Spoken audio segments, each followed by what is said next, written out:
Hey, folks, Quilly18 here, and welcome to a new week of streaming. It is Monday, and we are starting today a game. Well, I was going to say a game that's not quite out yet. That's not true. We're playing Victoria 3. Victoria has been out for a little bit, but patch 1.13 and the Great Wave expansion officially comes out tomorrow.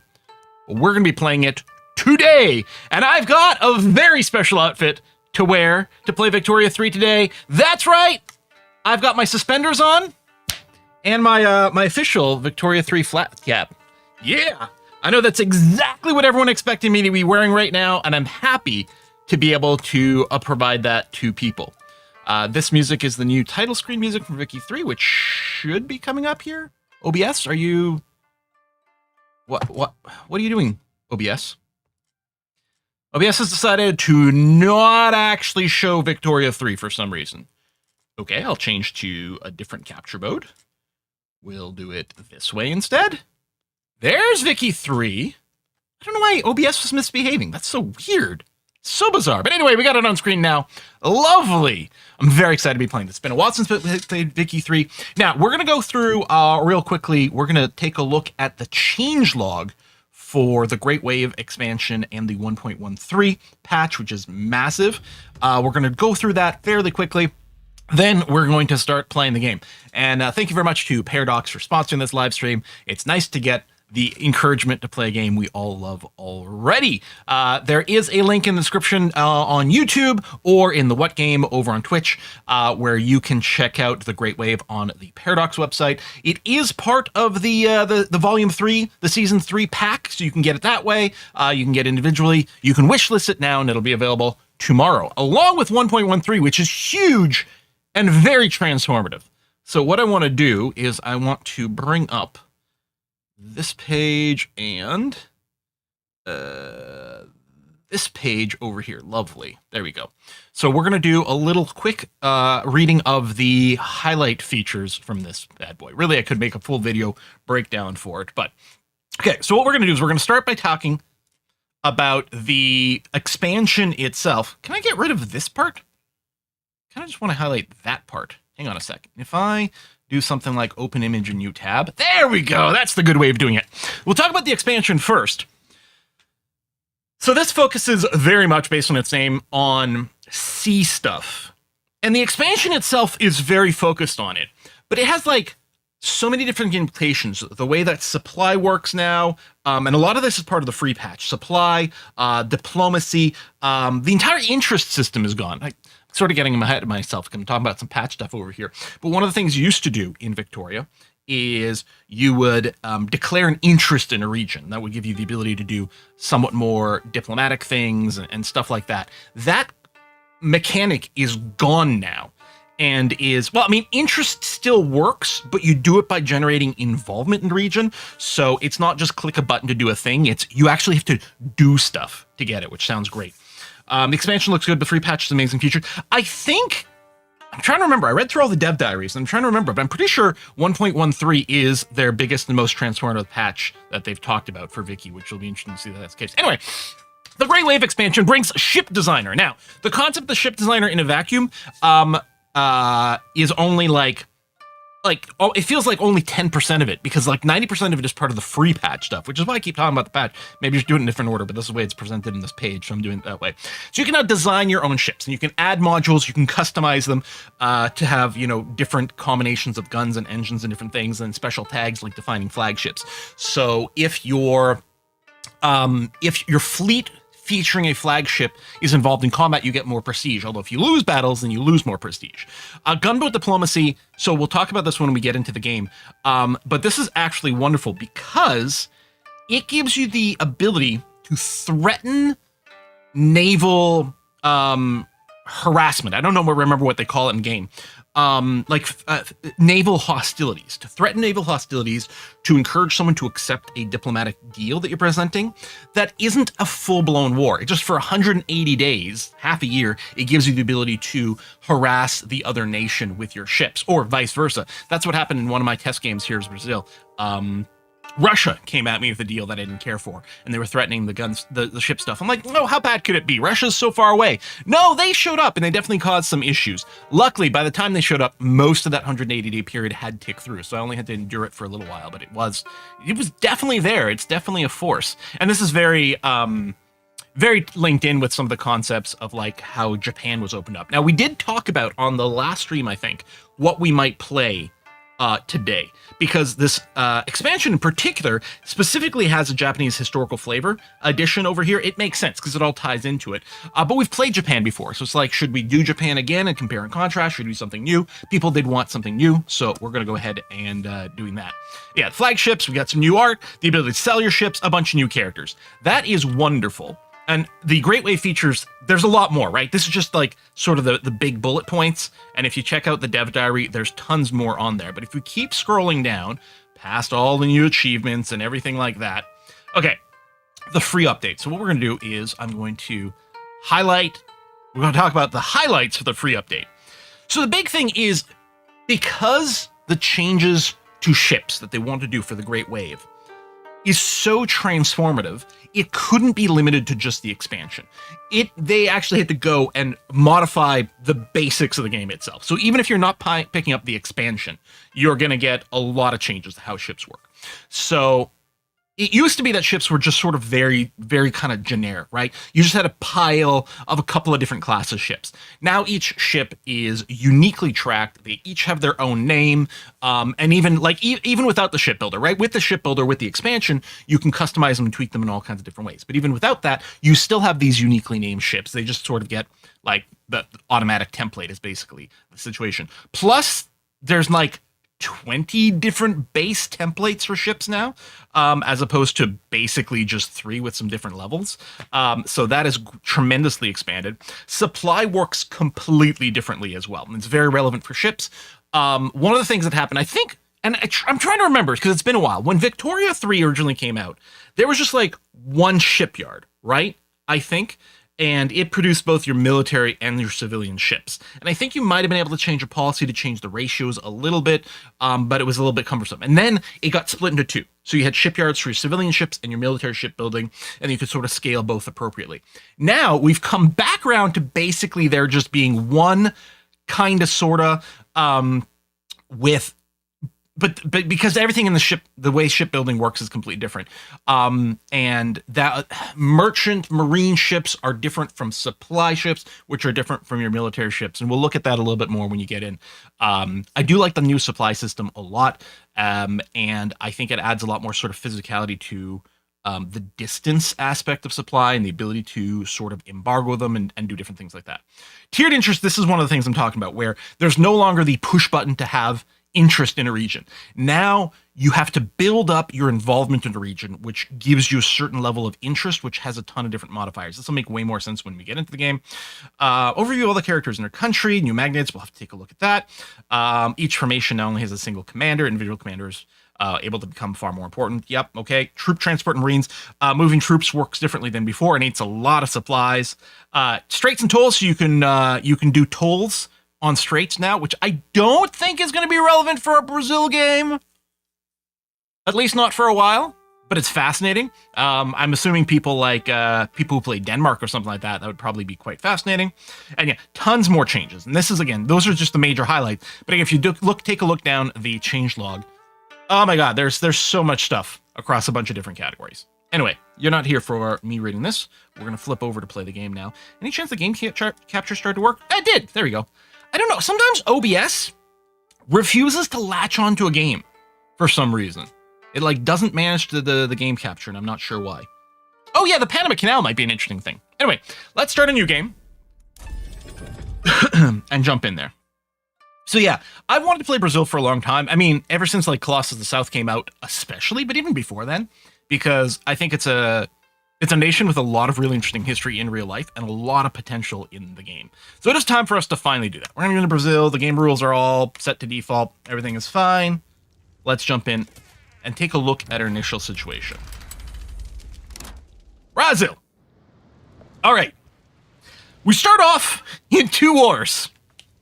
And It's not going to stop there. After we deal with these two little issues that we've got going on here, these minor little kerfuffles, we're going to go and start some more crap in South America.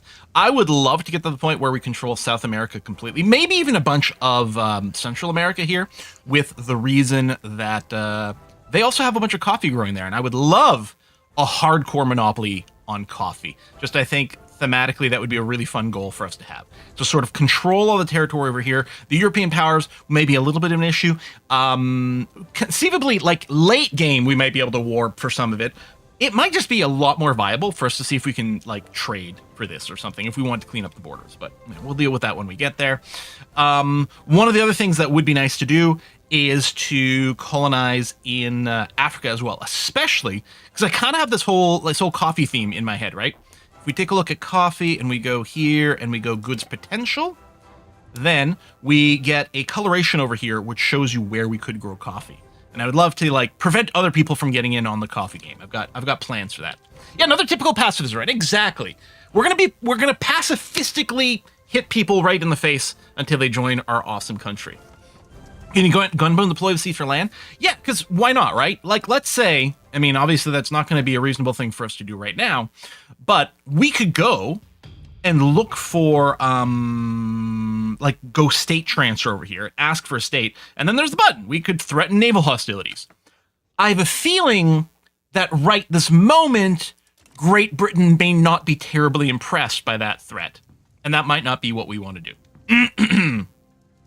But maybe at some point in the future. I don't know. We shall see. We shall see. In fact, I think what would be great for us is being friends with Great Britain. If we can get a defensive alliance with them or something, we'll probably be in a pretty good situation. Going for a barista run, that would be quite cool. Okay, so I think short term, we want to be friends with our neighbors. And in fact, that might be the very first thing I do real quick is say, listen, Great Britain, I would like to improve relations with you and with the Netherlands and with France. Excellent. Good. And we don't need to use any influence for anything else right now. I think that's a perfectly fine thing for us to do. The other thing, I suppose, is we'll take a look at the research situation here. Now, it used to be, I would always prioritize some of the production tech. You know, in this case, I'd get lathe as the last tier 1 tech. And then a lot of times I was going very early intensive agriculture because it just gave you tons more farming and it was wonderful. And that's still pretty good. Although it's like we clearly need railways pretty quickly as well. So that's kind of a whole thing. However, I have now come around to realizing, especially a lot of countries start with stock exchange. Not everything does. We do not. We're going to start with stock exchange. And the real reason we're doing it is because of the 10% market access price impact.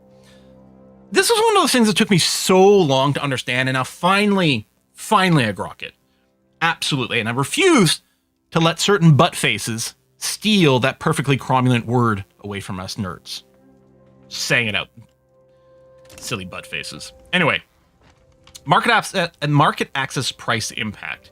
We're going to go really quickly for the people who haven't played a lot of Victoria 3, or who have and don't understand it. But basically, when a good is produced in a state, like let's say in Bahia over here, which we're going to be looking at a lot. Bahia, we're going to be building some iron mines.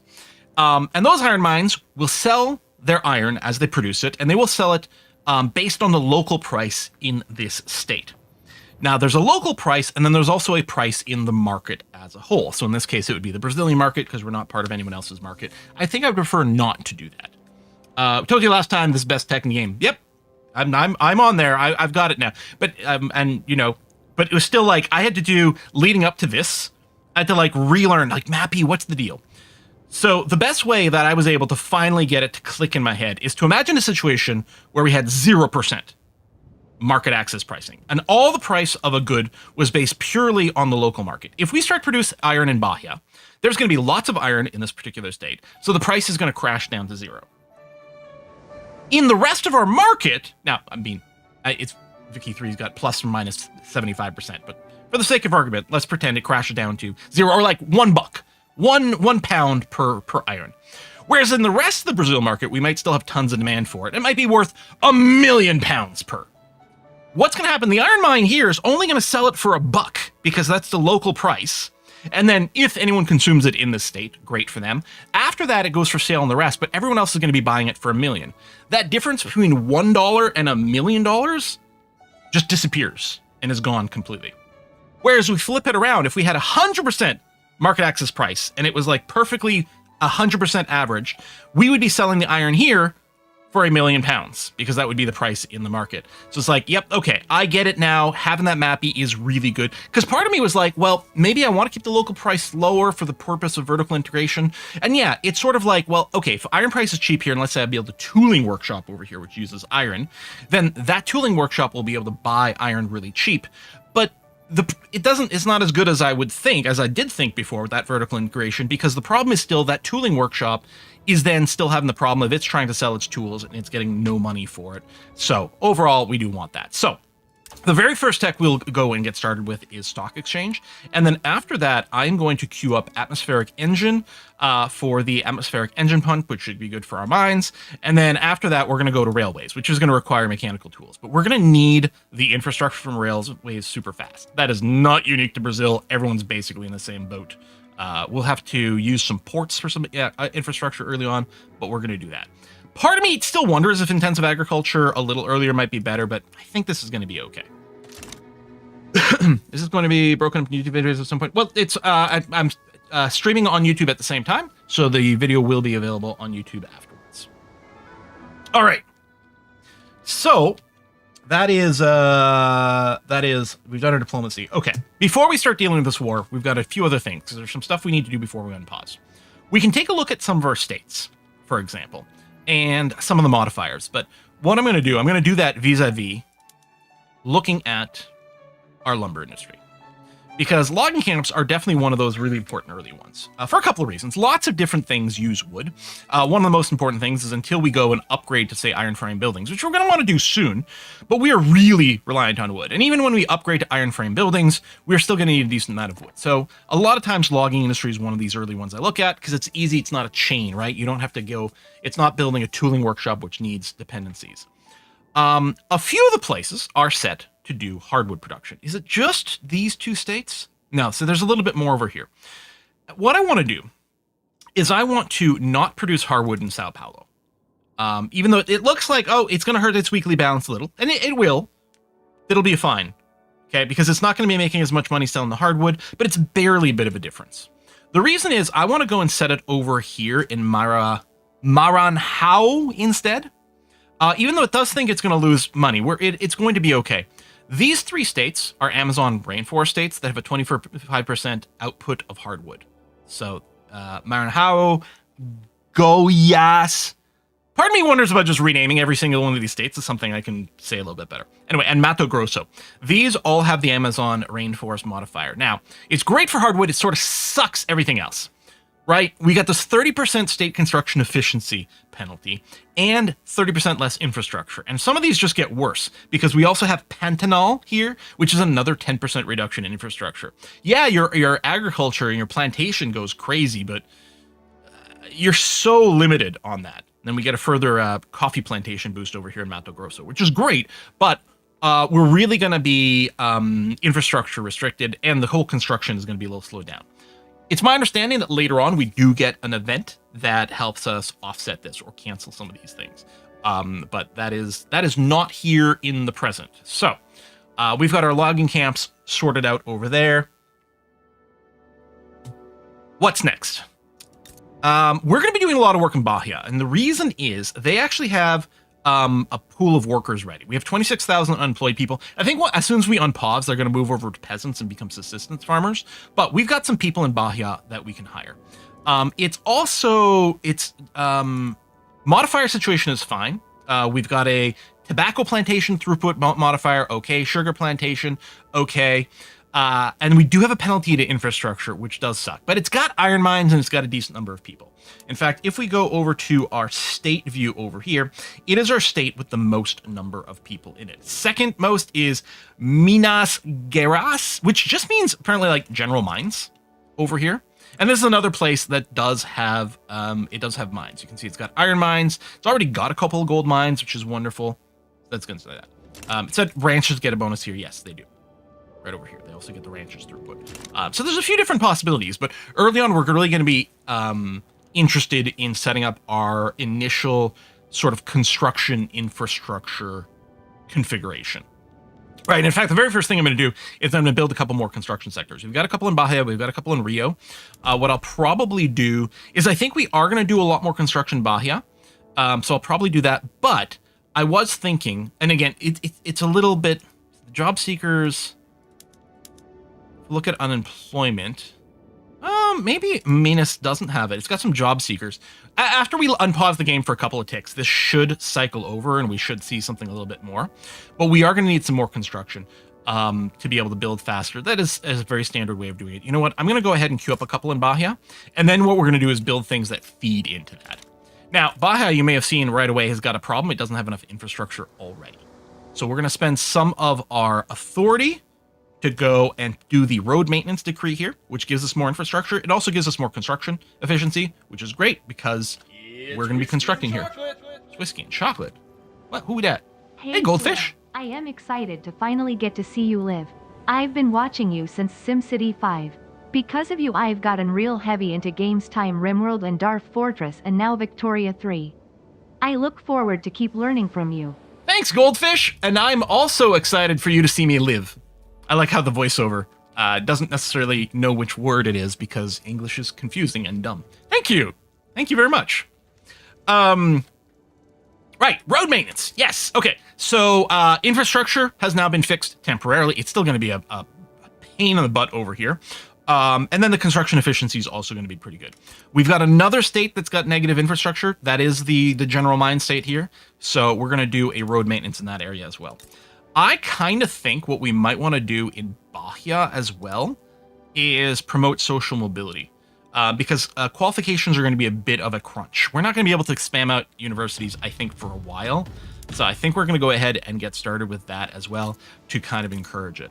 Again, when we're queuing up over here, like if we were to go to, if we'd be like, oh, we need more iron mines over here. With Bahia, it'll tell us like there's, you know, even if we look at unemployed or whatever, it's like, mismatch, no qualifications. It'll be fine. Give it a few ticks. It'll be okay. But the qualifications, I think, will legitimately be a problem. So improving that will be all right. Yeah, infrastructure will be very sad until you get rail. Now, one of the reasons that Bahia is going to be a little stronger than some of these other states is we can build ports over here. So that's going to be good. All right. So construction. I think I can probably assume something like, and then we'll start at least one iron mine over here as well. And then we're going to pay attention. Because one of the things I'm going to want to do is I'm going to want to go and transfer to iron frame buildings. I mean, it is so much better.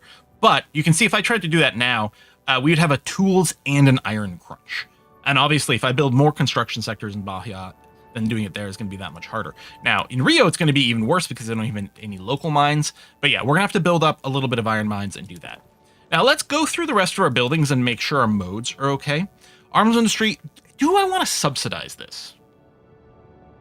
I don't know if we do that. If we got a shortage, then we might subsidize to make sure we've got enough workers, but I'll hold off for now.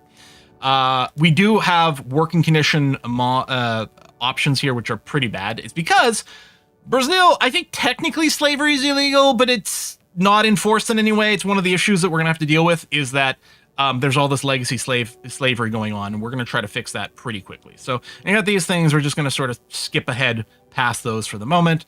We've got some barracks, coffee plantations without much modes. We can do a mode selection of the construction sector, but we know that we sort of crash it. Cotton plantations, financial district, nothing to do there. We don't have clipper production, so we're not going to upgrade to fishing trawlers yet. Furniture manufacturer could go to luxury furniture, which would consume more hardwood, which is good because it's really cheap. In fact, this would be a big moneymaker if we flipped over here. We'd have a little less regular furniture, but the price would still be super high. We'd make more luxury furniture, and the price would still be very high. So that seems like a pretty good idea. Gold mines can't do anything with. Government administration, running filing cabinets, so that's fine. I think we want to go to secular administration. We want to encourage bureaucrats over clergy. Iron mines, nothing to do, and I don't think we're going to have to subsidize it because they should be very profitable. We shouldn't have to do anything over there. Livestock ranch, I would love to go over to butchering tools, but we are going to have a tools crunch for a little bit, so we can't afford to do that yet. We will try to revisit it. Logging camp, we are fully on sawmill. This is where a lot of our tools are going, and I think we need to leave it there, and we've got the split mode because we have partial hardwood production. Maize farm, if we did upgrade everything to a citrus orchard, it theoretically would make more money. Although we'd have a worker thing. Where are we doing this? Could we do like just a bit of a partial one? Like this might be okay, and here they're not complaining about lack of workers, so we'll do a little bit over on citrus. We'll just do a couple, and then we'll see what happens after that. Paper mill's running, that's fine. The ports are running, cargo port, that looks okay. Rice farms, the same thing with this. Looks like we can make a switch over to fig orchards, and it would be fine. The price of fruit is going to go down a fair bit, and grain is going to go up maybe more than we want. I don't know. Well, maybe I might let it tick a little bit and see how things shake out before we make anything drastic. Textile mill would lose a ton of money because the prices would go out of whack, and we don't really have any silk. We could do a partial one, but I don't think that's the play. Tobacco molds would be profitable, though would consume iron, which might be a little bit of an issue. We have the machinist, which is interesting. You know, I think I will go for it. That's going to be fine. Tooling workshop, we're going to have to wait before we do a full transition over to wrought iron tools, I think. I don't think we're going to have the means to do that. And then university set up. And then we can't go to street lights because we don't have coal yet. We could go to covered market. We have a qualification issue. And then the glass crunch, yeah. I don't think we're going to do that right now. Okay, I think my building modes are kind of where I want. So that seems okay. Trees are good. All right. Let's talk about the war situation next, and we'll get around to laws afterwards. Let's make some war plans. So we've got a couple of wars. We got some in the north. We got some in the south. What we're going to do is a few tweaks. First of all, we're going to put a pause on our attacks. We're just going to have everyone defend front. So Exército do Sul is down here in the south, and then the Exército do Amazonas is over here in the north in the Amazon. I don't know how they named those groups, but they did. And then we got a third one here, the Imperials. We're going to go and just merge those into one of them. I'll send them to the south, let's say, because that's a little bit closer. So we're just going to go and send you to the south and merge you in there. There you go. So that'll kit that out. We still have a little bit of a deficit. We're going to make up for this with conscripts. A lot of times I prefer to run without conscripts because I want like professional army and I want my people sitting at home making money for us. But we're going to need some extra dudes over here. So in the north, we've only got 6 regiments currently. We're facing 12. 1, 2, 3, 4, 5, 6 brings us up to 12. Let me do this. There we go. 10 more. So it'll bring us up to 16. Conscripts don't fight as well, but I don't think this is very high quality stuff. And we're going to sit on defense.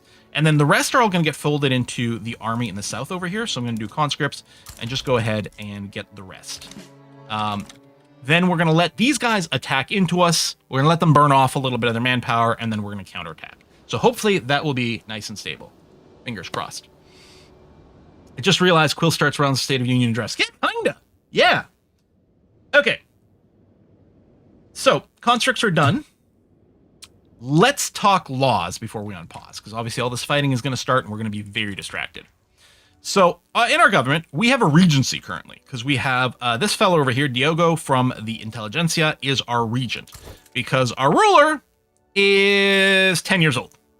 So this is going to cause us some issues. We're going to get an event soon after we unpause that hurts our legitimacy, all kinds of different things. He kind of has an old man head on his body here already, but yeah. So we got Pedro Pascal. He shows up everywhere. Man, Pedro, he's everywhere. He's even in Victoria, and he'll be ready to take over soonish, but not quite yet. And then where else are we looking at? Well, I don't suppose. Let me double check. We don't have a... We're gonna want to keep an eye out over here. If we get an abolitionist, that's gonna be really good. We've got enough authority. I am tempted to bolster a couple of these immediately. I think I will actually. I'm gonna bolster the abolitionists. 200, and then if I want to go and suppress, I don't have enough to suppress the pro-slavery mode. Okay, but I'm still gonna bolster the abolitionists. Currently have an illegitimate government. But we can shuffle things around. I don't want to put the landowners in because the landowners, he's moderate, but I'm pretty sure They are pro-slavery. Maybe they actually don't care, actually. Still, we need more legitimacy. We can get 53 legitimacy by going over here. So we're going to do that to try to increase as much as possible. And then we have to choose what we're going to produce first. Moderate, still bad. There is a high value to going on early healthcare. So we can get the hospital because it's going to help lower our mortality, effectively help boost our population more, which is great. Obviously, educating people is going to be fantastic. And maybe one of those two is the best thing to open with. That is entirely possible. We could also go from tenant farmers to homesteading. The nice thing about that, tenant farmers really boost landowner political strength. Homesteading takes that away. It does make a lot of farmers and they get a lot of rural push. I might not be in a hurry to change the same way. It's certainly something to consider. And it would be nice to get off of agrarianism. I probably want to run interventionism rather than SAF out here. So that would be another good one to do if we got there. But I kind of think the first thing we need to do is tackle the slave trade. Now, in my test runs, you can start to push for slavery banned right away, but you can see it's got a lot of opposition, right? Massive amount of stall potential over here. And I found it's a little bit, I mean, there's a lot of RNG, right? We could do it. We could save scum. We could do something like that. I think the better way to do it is baby steps. Move from the active slave trade, which we've got now, which also gives the landowners 50% more political strength. And we move over to legacy slavery, which is like, okay, no more new slaves. You can be grandfathered and older. Obviously, it's shit, and we need to get rid of it pretty fast, too. But this is much easier to go. The success chance is higher. There's no stall chance at all, so that's going to be okay. Now, you can make runs mechanically in the game where you keep slavery and you get a lot of cheap workers and all those things. There's a lot of reasons also not to in-game, and mostly, for me, I don't wanna. So we're gonna move to get rid of this stuff as quickly as possible. So the first thing I want to do is I want to start for pushing legacy slavery. So we're gonna go and enact that. One of the things I love, and this is new for me, is the ability to negotiate with an interest group and get them on board over here. So for example, we could try to negotiate with the Catholic Church, and then they're gonna come and be like, they want something. So we could place their members in administrative positions. For 10 years, we'd take a bureaucracy hit. We could actually eat that. We don't need the bureaucracy currently. We don't have institutions to push. Not until we get education or healthcare, there's really nothing to push over there. And decays over 10 years, we could probably just eat that. While it's running, there's an increased political strength and pop attraction to the Catholic Church. Faction, what are they called? Interest group, which may or may not be very handy for us, but it could be. We could vow to pass state religion next, which I don't necessarily want to do. Yeah, probably not. Vow to improve the lives of common people. We'd have to increase the standard of living in Brazil to 10. That wouldn't be that hard to do if we also lowered taxes. I think I might do this. So I'm going to go and place their members in administrative positions. I think we can eat that. And if we backed out at that point, we would get a negative hit with them. So I could negotiate and get another interest group and see what the petit bourgeoisie. I don't know if there's a way to know ahead of time what they would be looking for, but I think we've got a 40% success chance right now. I think that looks pretty good. So I think that's going to be enough for us at this time. We do have this journal entry, the matter of slavery, that is running. It's got a progression over here and we can clear it. We can turn on selectively enforce the ban as well, which we're allowed to do because landowners are not part of the government. It will upset the landowners more. I don't know. Actually, I don't know if we need to do this. It will help to advance, progress this bar.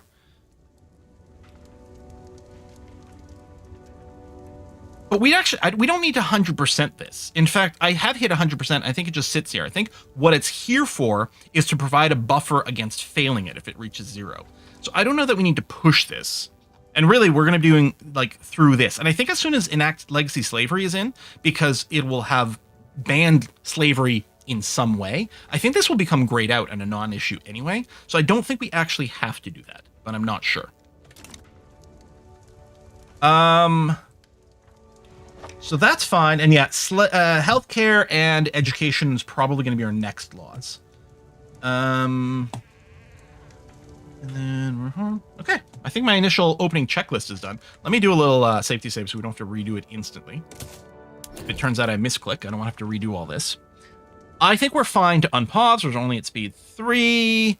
And then if we take a look at our things, yes, we got low standards of living in places. Market access, actually, this should fix itself in a second as soon as our, there we go, road maintenance decree goes through. Paper shortage sucks. Oh, there were a few other things I did want to do, actually. I did want to go in the market. Now, historically, I haven't worked very much with tariffs and subventions before. I am wondering about, at the very least for the weapons. Yeah, small arms, like, we've already got high subventions. I might want to say max anyway. Oh. That's weird. It doesn't look like it's grayed out, but I can't actually click it for some reason. All right, maybe it takes a little while.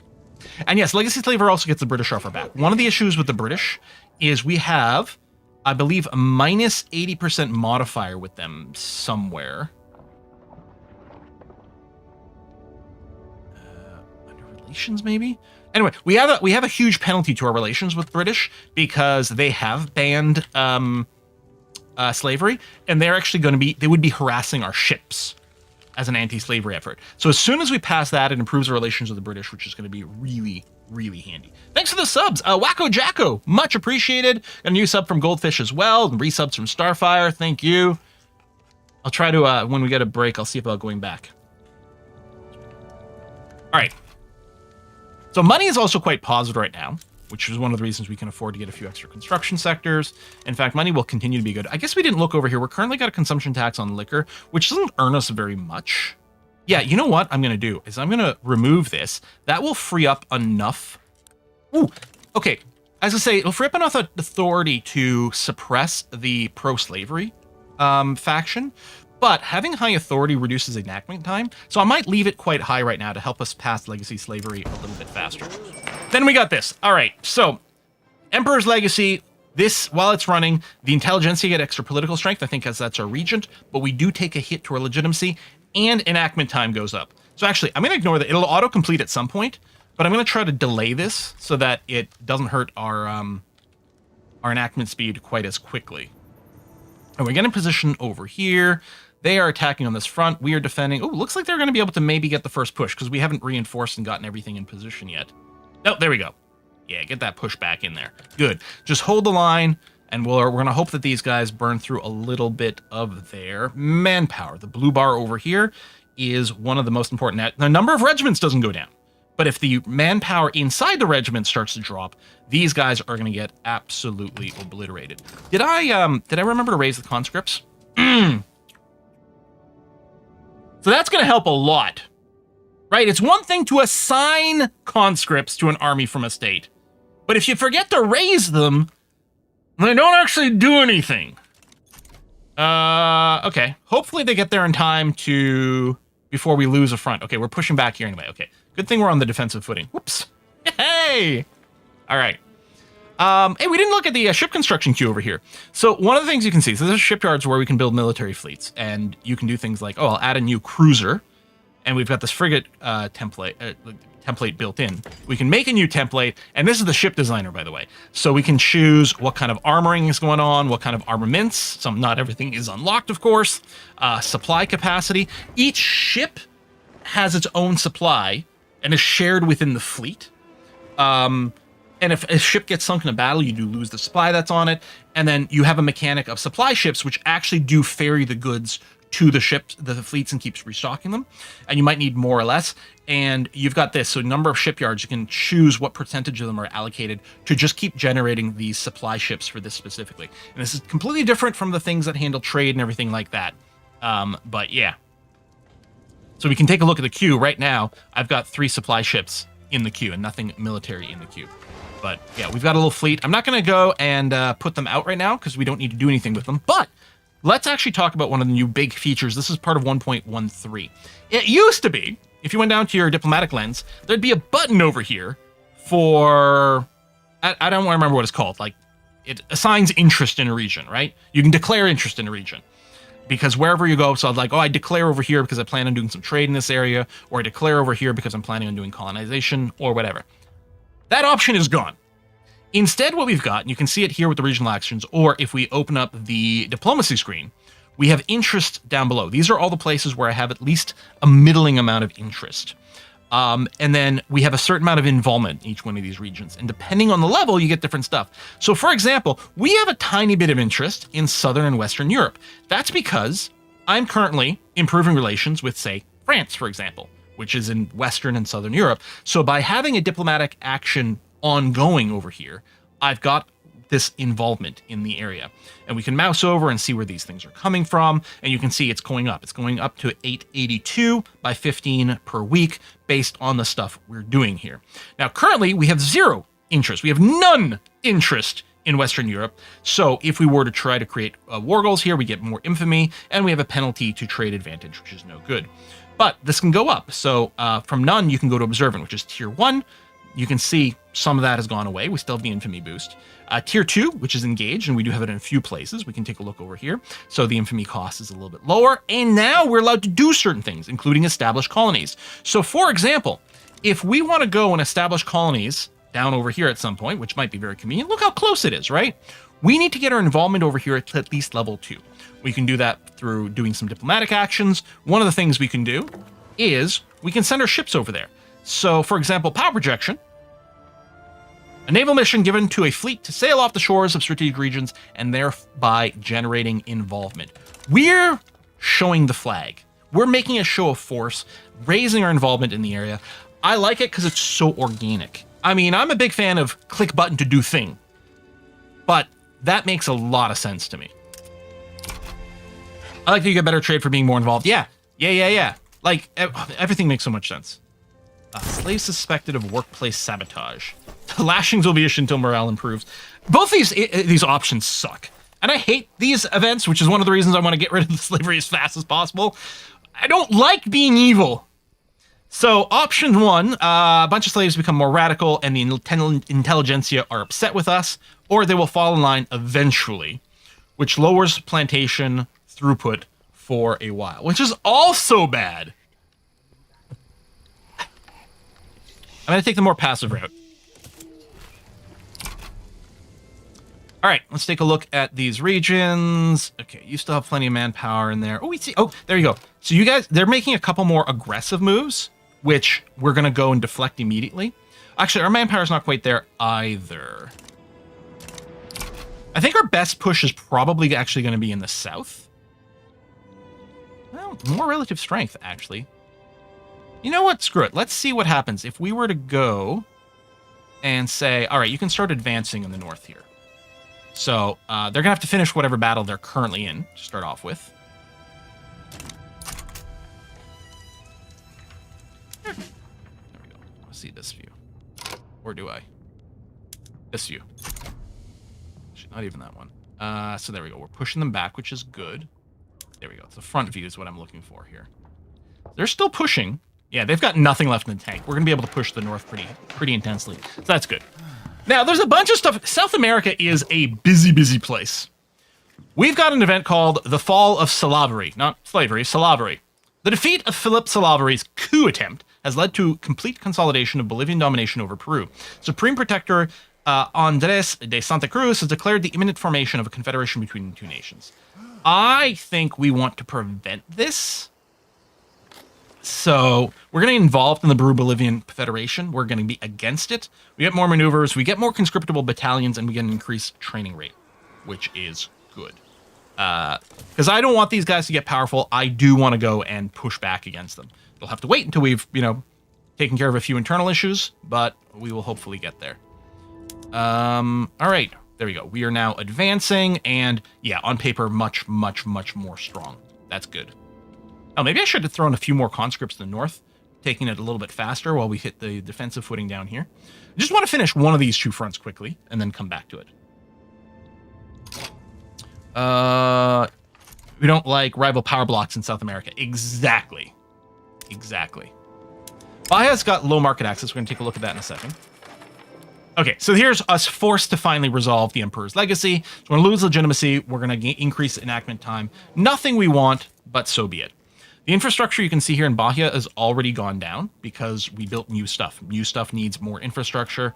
So that's going to be a constant problem. Now, I don't know if there's a certain amount of lacking infrastructure that is worth tolerating. In my opinion, the answer is probably no, especially not when we get above 3, and there's a reason for it. But yeah, the infrastructure penalty is not great, and then we don't have the same market access, which is not good for getting our goods out to market, and like Brazilian market, world market access. It's all pretty bad. And we are constructing yet another building over here, which is going to eat more infrastructure. So what I'm going to do is I'm going to queue up another port for now. A port does add 3 extra infrastructure, and I'm going to try to keep the infrastructure positive in Bahia.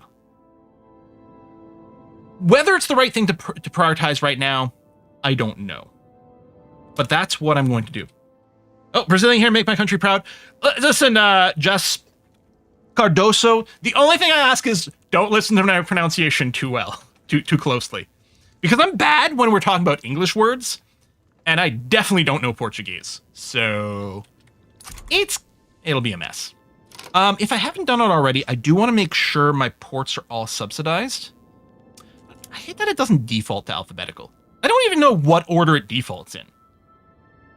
It defaults to some sort of order, but it's not alphabetical. Okay, I do have the ports subsidized. Good.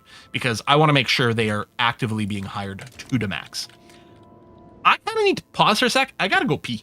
I had a bunch of water right before we started, to keep the old vocal cords lubed up. Anyway, I got to go pee. I'll be right back.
Okay, dokie. We're back. Woohoo!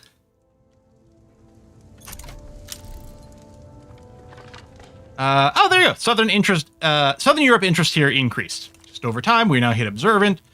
I don't think that's going to change too much for us, but it's good to see it happen. And then meanwhile, yes, we're still... There we go. So this is our first offensive battle. We are... Even though we've got a broken supply line and they're camouflaged, we're still pushing through, which is grand. And yeah, we're just going to go and hold the line over here and not do too much. My wife came in to say hello. Where's Quill? Uh-huh.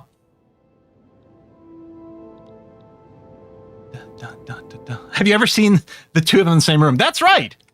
I'm secretly your wife, Mr. Danish Butter. You just don't know it. Low standard living. Market access is low. Not too many issues, which is good. A million different events popping off. And yeah, there we go. We're definitely making an advance over here. We might be able to do the push here, but I think we can probably just wait. Yeah, let's go in speed 4 for a little bit. Of the patch early. So yes, I do. And Paradox was very kind to sponsor this stream as well.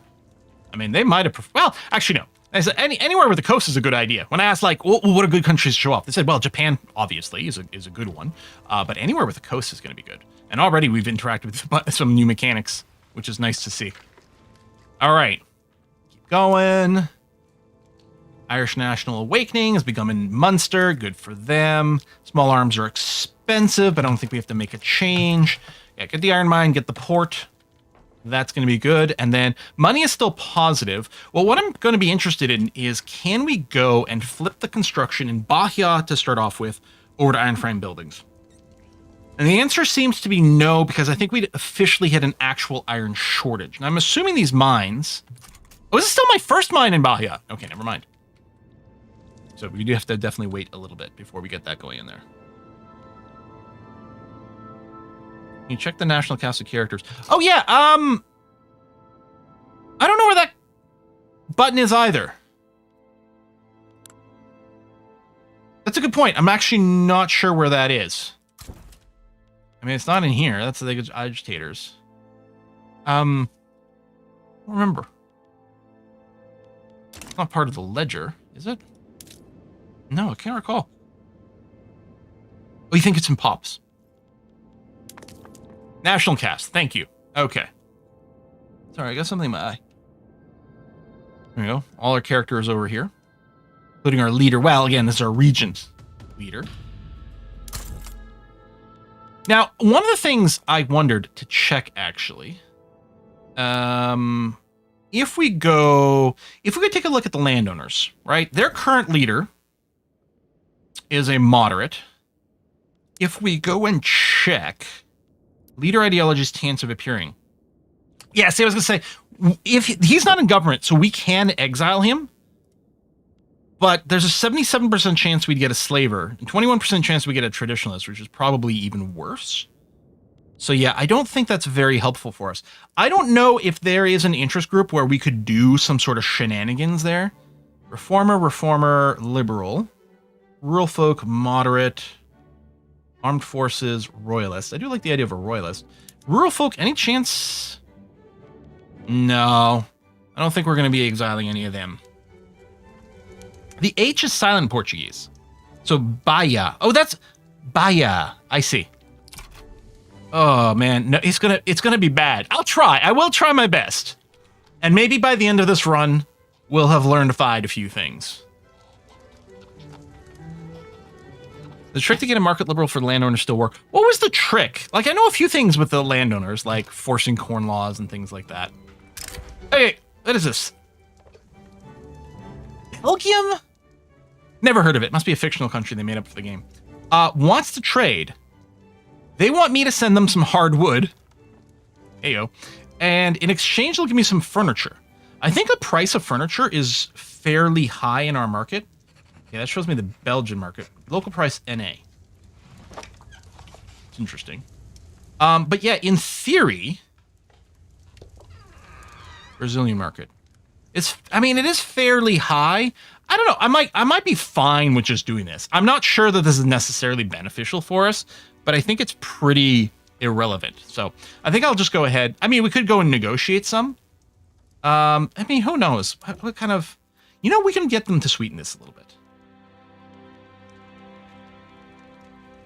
One of the things we're going to have to make a decision of, people are going to come and they're going to ask if they can build buildings in our country. And we're going to have to decide if we want to say yes or no to that. Because there's good and there's bad to it. I mean, them building buildings in our country means we don't have to use our own construction for it, which is nice. And the buildings exist in our states, so our people get employed, and I think the goods stay here. But we don't earn any tax money from it. I think no, because I like the idea of having our own thing ourselves. It'll be less of an issue later, when we have like maybe monopolies on coffee to make sure to secure that.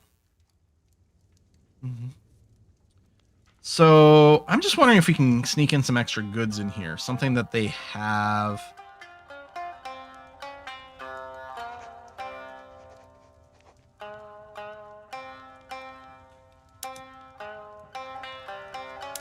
Ooh.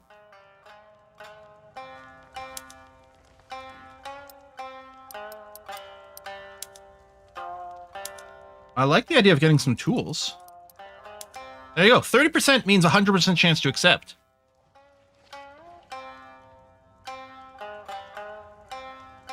Yeah. I'm going to do this. I'll leave the rest of the deal on as is, and we're going to pull in a bunch of tools.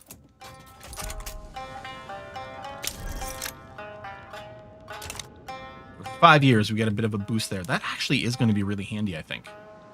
Because the other thing to go and make the move to iron frame buildings is we do need tools. And already we've gone from the tools being at like a big stack of gold coins to being perfectly average priced. So as soon as we can get some iron going in Bahia, then we can probably go iron frame buildings.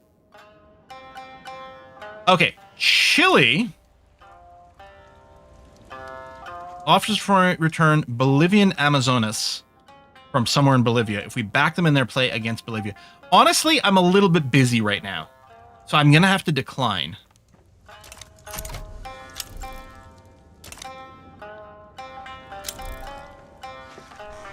So there's going to be a big war over there. Oh, what does Russia want? Trade privileges, allow them to build trade. I don't really need the trade privileges. Right? We get more trade advantage, and that's nice. I don't know that we have that much to do yet. Maybe it's good, maybe it's not. But I think I'll probably... If we're going to say no, no one gets to build in our country, then I'm going to say no. We'll just do that. It might be good to do it. There are certain advantages. It does improve your GDP. But I'm going to say no.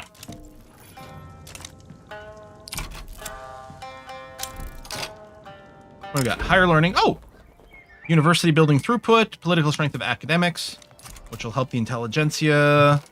Discord within the rule folk. Oh! We can get their support. Plus 15% chance to help push the legacy slavery. Perfect. Okay. Hardwood is now expensive in Brazilian market. Excellent. Okay, we've defeated the northern guys. Despite the capitulation of the main Cabano government in Belém, countless rebels continue to resist our rule upstream. Hardened by years of brutal conflict, the Brazilian army has taken an especially harsh attitude towards the rebel bands, mainly composed of free Afro-Brazilians and Amazonian fighters.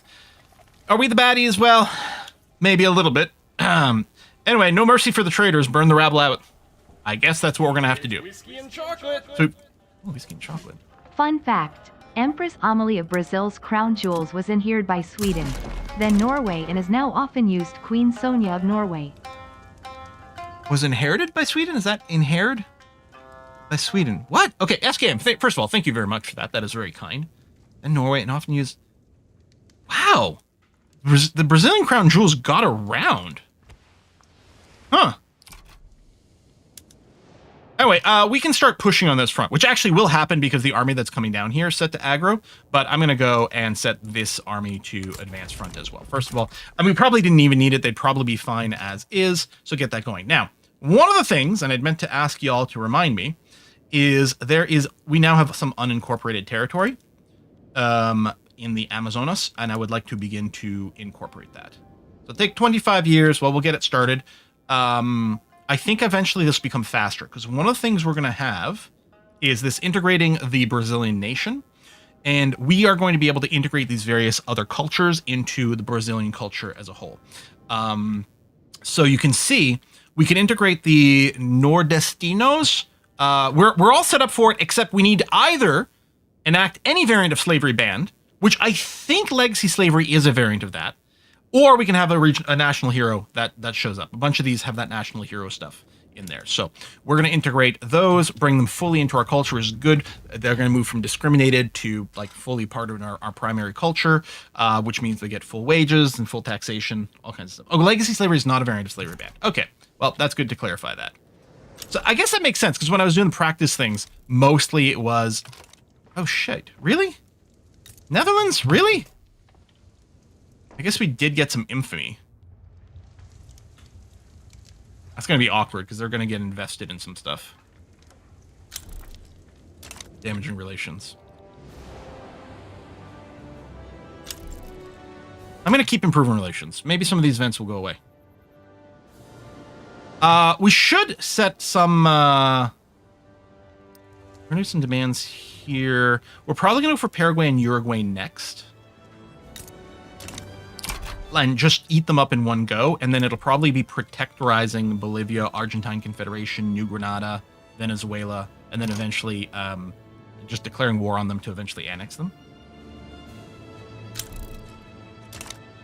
And yeah, we don't have to fabricate claims. Bahia market access down to 90%. The infrastructure getting eaten. I mean, maybe I should have built the port first, and the port is very fast, but we'll finish the iron mine.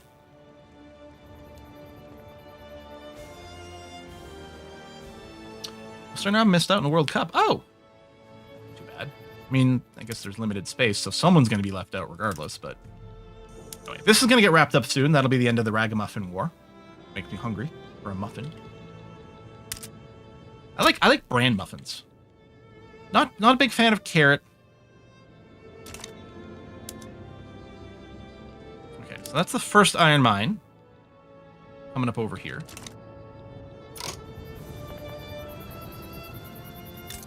Is shit on fire?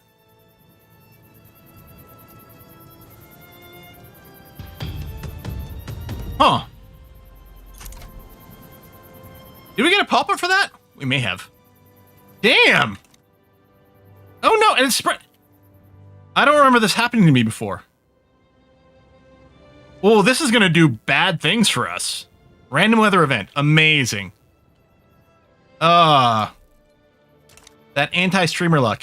Your runs always go perfectly in practice, and then when it gets time to do it live, everything goes badly. Anyway, right, to come back over here. So you now have an iron mine. Oh, I like the list view a lot more. You now have an iron mine. You're going to hire. Right now, the iron prices are low. That's going to change, although it's also going to tweak the other bit. Over in Bahia, we're going to go and do iron frame buildings, which will cause a shortage for the construction thing, but will shoot up the price of iron and should encourage mass hiring over here. We'll wait for that to stabilize a little bit while also getting this port. In fact, we might end up needing 2 ports. It'll be +3. Yeah, we're going to need a second port as well. So that'll balance the infrastructure, and then we'll see what we build after that, which might be more iron mines. Yeah, iron shortage. But yeah, it'll be... I mean, I don't know if this one iron mine will be able to satisfy everything, but...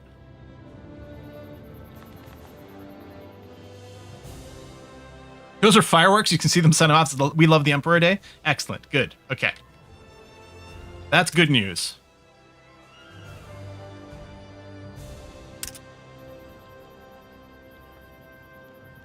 Yeah, I'm really happy. Like, the hardwood being a little more expensive. Well, pros and cons. We can just build more forestry, and they would be fairly profitable. All right. So, Southern War done. Now we actually have a decision. With the defeat of the Rio Grande's Republic Field Army, General Pierre Labutu has proposed the granting of amnesties and extensive concessions to bring Rio Grande do Sul back into the fold and to avoid prolonged guerrilla fighting. Option 1, offer concessions, full amnesty, and the paying off of war debts. So if we do this, Rio Grande do Sul gets 5% devastation, 20% of the pops there become more radical, 5% of the pops somewhere else become radical. Brazil gets gaucho amnesty, so we get an authority penalty for 5 years, and 5 years worth of 3,000 government expenses. Quite a lot.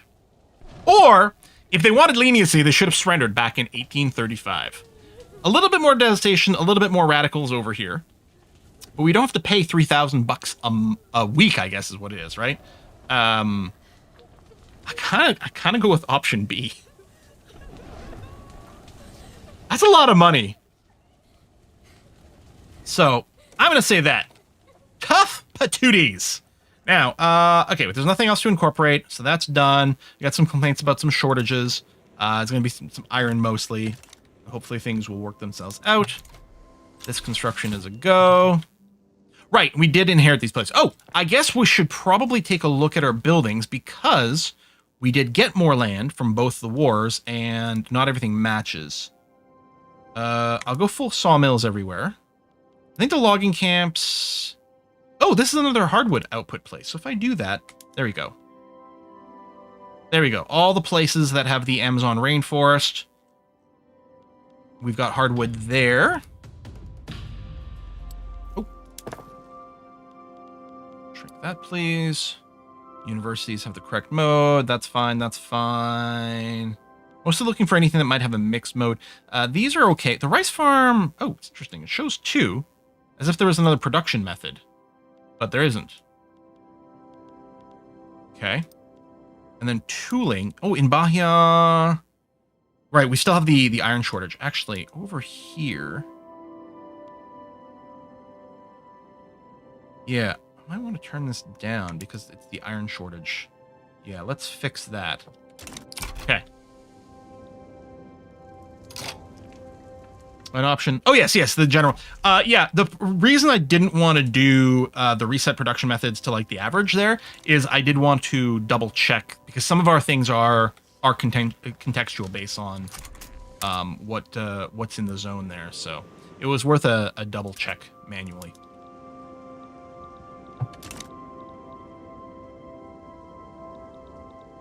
There's tools for the farm green category. Yes, we don't want to do the green category. So we should talk about that, actually. Or is one of the green categories enabled? Let me double check. It's not that. Okay, those are off. Good, okay. So I don't want these green categories turned on. The reason is all these green categories are sort of labor efficiency categories. These are, let's use more stuff like tools and have fewer employees. And there may be times when we're going to need to do that because we won't have the workers. But generally speaking, this overall kind of lowers the efficiency of stuff. And sometimes it does switch the type of laborers from one to another. Here we'd also lose some money. But yeah, we'd consume tools while keeping fewer of our people employed, which might be important if we run out of people. But I think we're generally going to want to avoid that. So the authority, currently I don't want to spend it because I'm taking advantage of the reduced inaction time to push this through a little faster. When it finishes, I'll probably go and suppress the pro-slavery movement. Because right now all our construction, is happening in a place. Bahia already has the road maintenance for, well, we need the infrastructure, but also the construction efficiency and the social mobility just to help deal with any qualifications. But yeah, I want to save this because I think it does cap. I think there's a limited amount of authority. I think minus 25% is the most you can get, but we're not there, so I want to leave that there for now. Okay, that mine is done. Right, we want to check our numbers here. And this is fully staffed. Iron price is still super high. I'm not sure. In Bahia. Oh yeah, I'm already on iron frame buildings. Yes. In Rio, I'm not, but we wouldn't have the iron for it. So we've got that. Almost certainly we're going to need to build more iron farm mines there. But yeah, I need to get the ports going so we can fix this market access issue. They're not going to be very useful. Something unincorporated country. You occupied? I have... The only unoccupied thing I've got is the Amazonas, and we are incorporating it. Now, we've got some infamy. If I were to say declare war on Paraguay to annex them, how's this looking? No one will get involved. Paraguay's got 5 dudes. Yep, looks good. Let's go and eat Paraguay. We should beeline railways. Really? You railways? You think I should queue up railways? You think I should queue up railways? Railways? Maybe I'll queue up railways. We are doing stock exchange first because it turns out Mappy is the most important thing in the universe. But then after that, yeah. Did I hit the go war button? There it is. Okay. Couldn't remember if I'd actually finished it. Yeah, so we're just going to go and annex Paraguay. We are going to mobilize our armies. I don't think I'm going to have to raise my my conscripts. Because we should just be able to flatten them as is. And then we'll do Uruguay. And then we'll see after that. Oh, I should be... Oh, no, I'm still working on a lock. Damn it. So many things we want to do. We've got the iron shortage, which will be helped if we can move the iron in here. And we're both set to attack. Yes, we are. Good.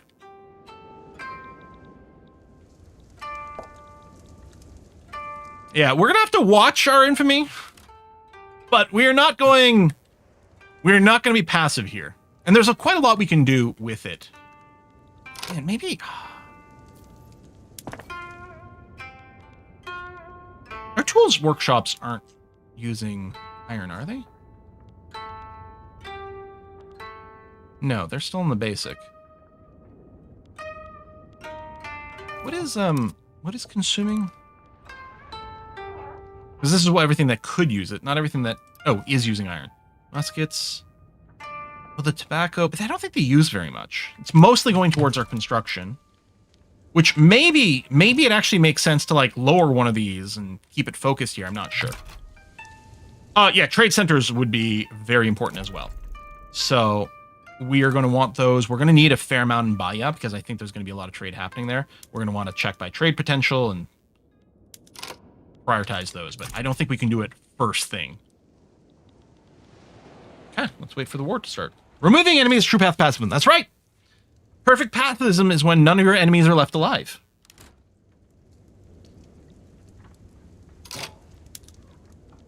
Yeah, maybe, you know what? I'll turn that one down.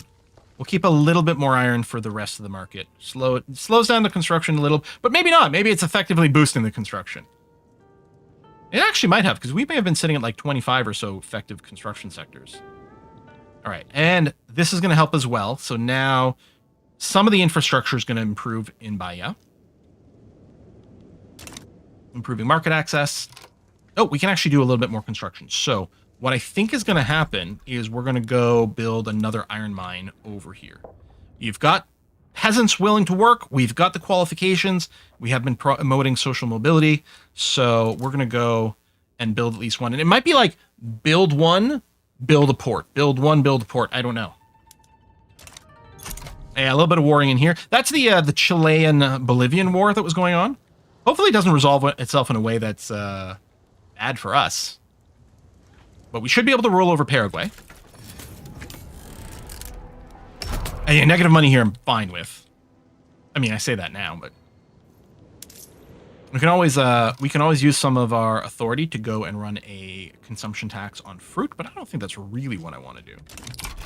All right, let's go. Yeah, we're going to push immediately, and wow, no generals on one of these armies. Okay.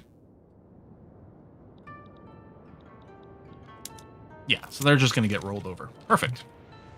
Remind me, I'm going to have to incorporate this after. Art of doing nothing. Hey, plus 10% enactment chance. Lovely. Lower popularity of Sabino, but intelligentsia. No, he's fine. Welcome their support. That's going to be okay.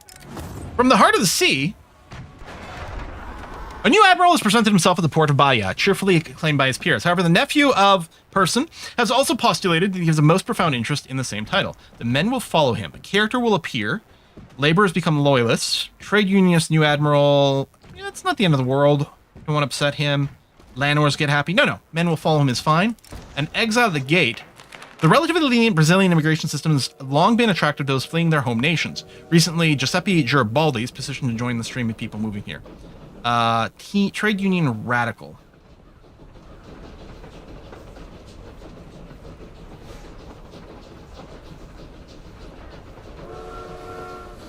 I don't like that he's an anti-monarchist. He does like private schools, and we're going to want to push towards that. The father of Italy or something? Oh, maybe, huh? You know what? Characters are fun. Let's do it. Okay.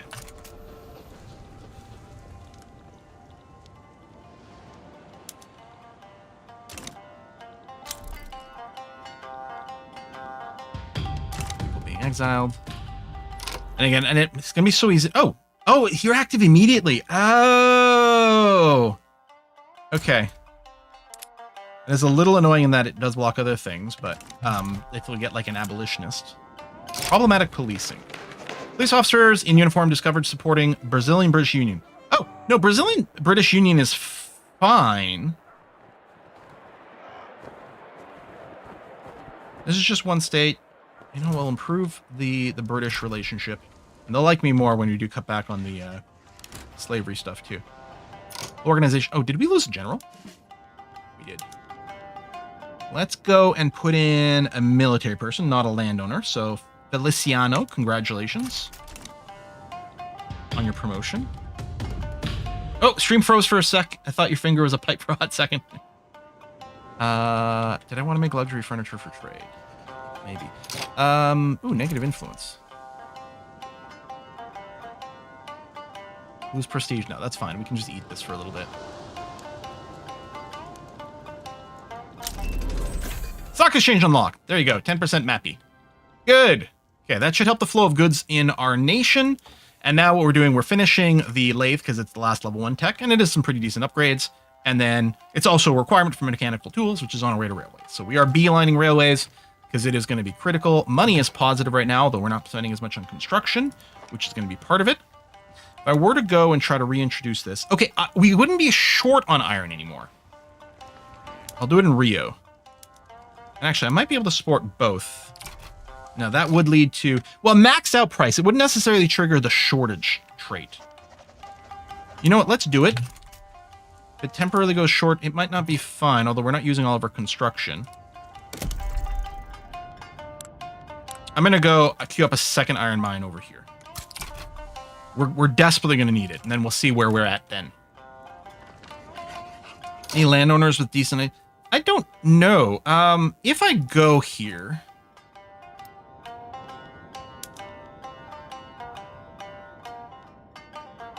Let me see what their ideology is visually. Okay, moderate, traditionalist, slaver. No, yeah. So, no. I guess this is probably the same thing where if we look at here and we see the character chances, that's probably what that represents. So, yeah. So unfortunately not. Okay, we got a slight iron shortage, but again, probably fine. Let's not mess around with it back and forth. It'll be okay. So we're going to smash Paraguay.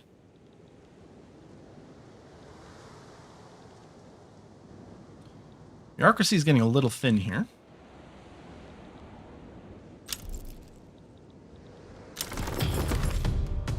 There we go. Done, done, done. Check. We have a new unincorporated state. So do that, which will use the last of my bureaucracy, but it's fine. I mean, positive bureaucracy does give us state construction efficiency, which is nice, but you need so much of it. I'm not sure it's worth pursuing for that. The question becomes, do we immediately go declare war on Uruguay? I'm going to investigate anyway. We were to annex you.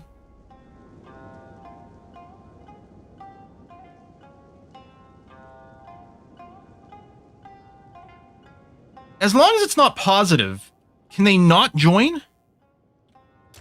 I think that's the case. Oh yeah, and rivaling. I was checking. Hang on. If we go to yes, here. Rivalry. Rival Bolivia. We're gonna come after you and you soon. Yeah, that's a good call. Although, is that going to make some of these guys jump in? No, I think we're okay. Yeah, I just did the incorporation for Bajo, Paraguay. Thank you. Stay on top of that.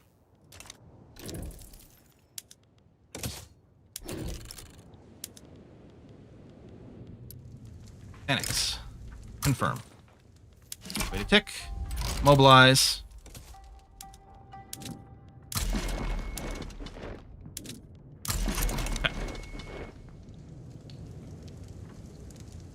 Score on Wardex approximate and join to negative, stay out of positive. Yeah, I mean, it's fair. I don't, it's tricky because things being perfectly deterministic is boring. Things catching you off guard can be frustrating. So yeah, Venezuela redeclares me as rival. That's fine. And yeah, we'll probably have to chillax a little after this. I mean, as long as we don't hit like 100 infamy, we're probably not screwed, but... Oh yeah, we're going to use up more iron for the war too. That's true, but... We got some more coming. Actually, we don't have the shortage. Like, we don't have the redded out shortage. We have a partial shortage, I think. I don't know what determines whether it puts this pop-up or not. I don't know if this is the case, but I'm going to go maximum subventions for the artillery. Which doesn't actually matter, but... I think at this point we're importing or we're not. It's not like there's private industry there using it, so I'm not sure the subventions matter. Yeah, over 50 is not great either. Yeah. But yeah, the 100 is like the world is going to collision you.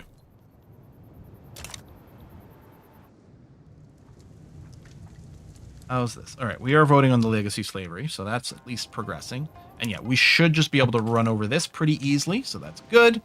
All right, let's go to speed 5 for a little bit.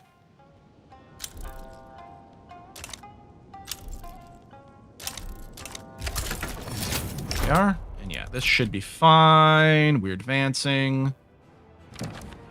And yeah, just going to smash it. Okay, so that's good. I would really like to do something to make sure these great powers like me, but I don't, we're going to decide not to let them invest in us. I'm going to decline this. One thing I might do is put export tariffs on things like coffee. Now, the world's going to want our coffee regardless, so they'll A, pay the tariffs, but B, we can use that as a bargaining chip in our diplomacy to give people no tariffs on our coffee in exchange for other things. All right, legacy slavery. So this is bringing the landowner's political strength from plus 50% to plus 25%, so it's an improvement. We're going to lose some influence, although we're probably losing more influence. We were losing more influence from the high slavery, I think. Peace between Brazil and Uruguay, so that's done.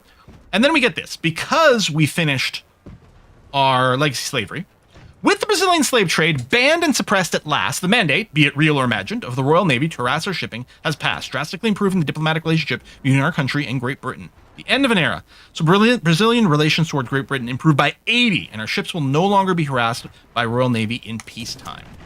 We also get a first national hero. So yes, we want to go and accept this. So this is going to make a national hero to integrate the Nordestino people. So if we do this, we now have one possible action that has just presented itself here. So we can integrate the Nordestinos. So currently, this is...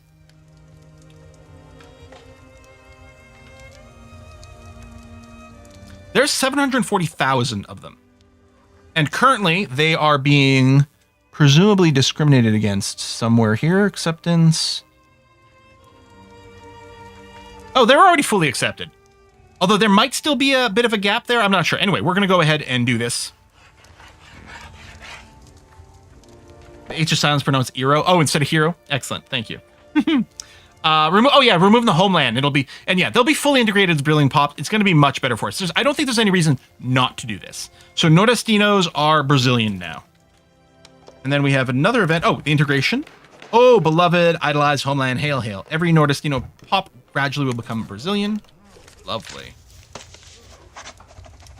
Okay, so we can start a new law.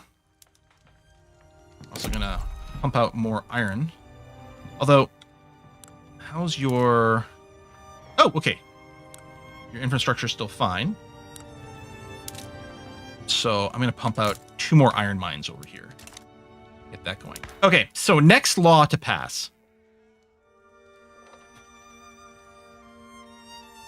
I like the health system, good for population. I love the education system.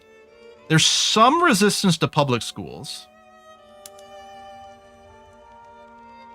Catholic Church is opposed. Catholic Church would absolutely be thrilled by charity hospitals. What does the Catholic Church feel about me right now?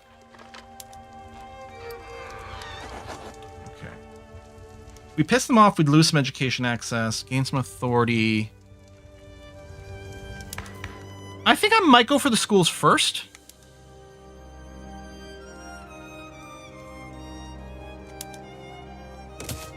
Now, do I want to negotiate? Petit bourgeoisies, it's not much, just 10%. Wonder what they'd ask for. If they just asked me to lower taxes for a little while, that should be fine. Oh! They actually want more trade centers. They want a lot of trade centers. It's not the dumbest thing ever.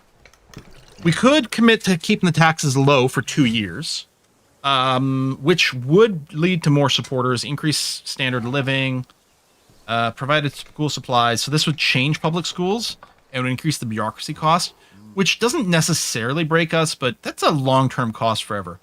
I'm going to promise to build trade centers, and we will see. Oh yeah, we'll have their support. So that brings us up to 22%, and that's something. And yeah, Uruguay has to be incorporated. And I think that's it. I guess I can double check. If I go this way, incorporate. Yeah, I should use this screen because it'll confirm that we are 100% locked in there. Okay. Keep working the iron mines. But, like, the trade places are good, and now we've got kind of a reason to do it. We got 10 years. When you start a new country, how do you know what you want to do first? Our checklist depends on your end goal. So if you haven't played this before, Goldfish, there is a wonderful sort of built-in, like, kind of tutorial system where when you start a new game, I can show you real quick. Hold on. Let me save for a sec here. That's actually an excellent question. Let's say I drop to the main menu. when you go new game, one of the things you can do, it's first of all, there's the plain old learn the game, and then it recommends a country do that. And then beyond this, you could also be like, how do you want to play? I just want to do a bunch of money and trade. I want to go and take over lots of stuff. I want to be like super nice or whatever. Great game, slightly different, but and what it will do, it will give you sort of these quests, which are kind of like a tutorial system that help guide you. They're like, okay, you want to do this. Well, here's what you should do. You should build these mines here. You should do this here. And it sort of like gives you the guide. You can still do whatever you want. You can ignore the quests that it gives you in this mode. The quests are just there to be sort of tutorially sort of context for things, but you can totally ignore them. And then the other thing you can do is just the sandbox is literally just pick any country, and it just doesn't enable the questing system. So it's very organic, which is kind of nice. Yeah, great game is kind of the Cold War Victorian era, yeah. And it all has to do with like taking over Afghanistan, right? Which totally has never caused anyone any issues ever and been difficult in any way whatsoever. So that's fine. That's fine. All right. I wonder if I were to say the Argentine Confederation, out of curiosity. Now you're too big to eat in one go. But if we want to protectorize you, 7.3 infamy seems fine. Or do we go for Bolivia first? 12.7. It still keeps us under... Yeah, not by much. We'd be sitting at 45 infamy if there's anything weird that goes on. And they're currently busy fighting Chile.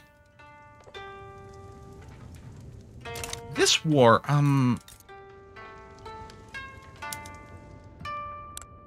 what is their war for?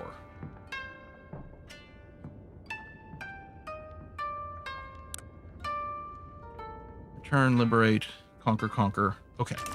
Not like our total conquest. So no matter what happens in the war, Bolivia will still be there.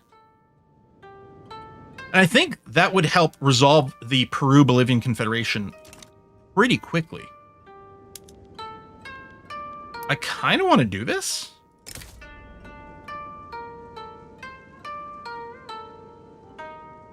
We've got more battalions as is. I'd probably bring in my conscripts.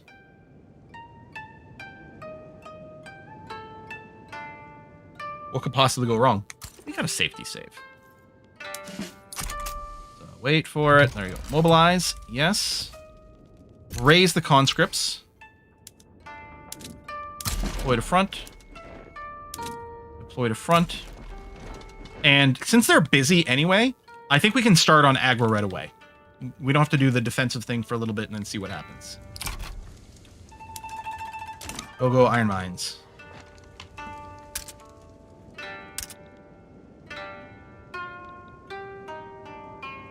Yeah, a lot of times in the past I've tried to stay below 25 infamy, but we're not worried about that as much this time. We don't have an immediate big neighbor who will be a problem. Well, we say that. I wonder... So this is quite interesting. We actually might be able to find our way into a defensive pact with Great Britain.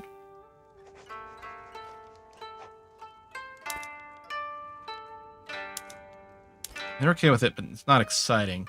But what, like, I could say, okay, what would we do it? If we allow Great Britain, oh, power block embassy, I don't know about that. But then it could be like, hey, tell you what, how about no tariffs on coffee? Oh, I don't think I'm currently tariffing my coffee. It's time for us to do this. You know what I just realized? There's a few things that I did in my previous runs that I haven't done here. Like, I was like, okay, well, wood's going to be important for construction, and I think I might want to do something like, well, import tariffs is weird.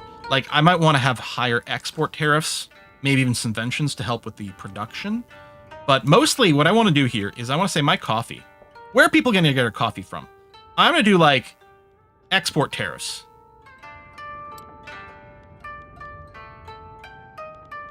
I guess the wood, since the wood is so cheap, I can probably run... Oh, it's interesting. No predicted revenue. As I say, I might be able to run export tariffs and still have it be cheap. But my wondering here is, if I've done this... Oh yeah, I love this. That it maintains the last thing you were working on is so lovely. I don't care about the export tariffs yet, but I'm betting I'm betting at some point they will... Oh, wait, it's the other way around. Die.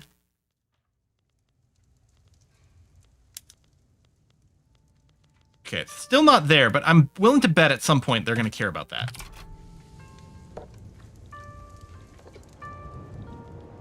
Because they're just... We're gonna go... There's a whole River of Coffee event. We're going to be spamming out coffee plantations like crazy. The world's going to want our coffee. We're going to get them addicted. First cup's free. After that, tariffs. So yeah, we'll give them a couple of weeks for the tariffs to properly register. Maybe even one day would have been enough.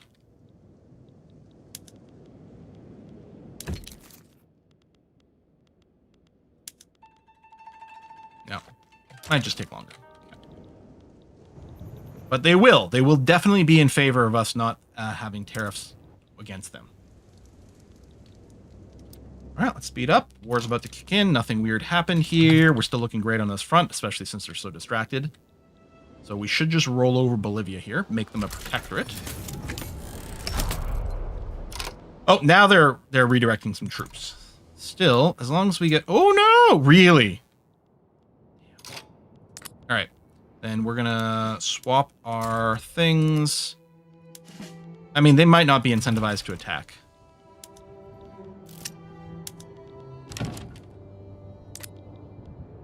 Maybe I should... Here's the thing. I went for Bolivia first here on stream. Every time I've done it on my own, I always went for Argentina first. Yeah, there's a lot going on.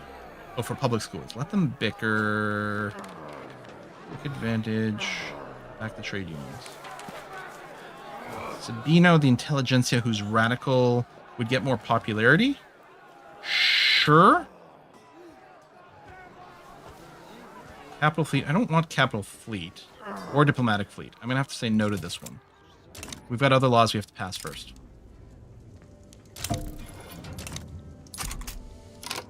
Okay, we did actually make some progress there. Yeah, you know what? Gotta be fine, right? This has got to be fine, right? Right away, boss. Oh, we want the Exalted Liberal Party to get the momentum. We want to keep the landowners down and low on power. Bread, butter, ballot. Price of meat is high. Fun soup kitchens. Okay, well, they can eat that, but maybe we'll see about boosting the meat. Wow, there's so many activities. Electoral confidence goes up. I do like boosting that because we did drop it a little bit. Okay.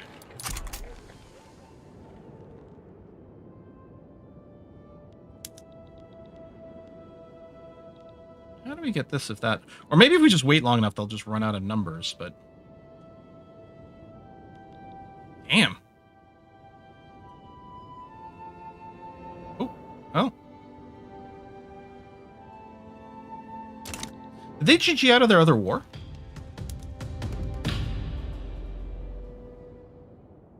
Oh, that battle's going on. We're starting a second front and instantly winning it. Okay.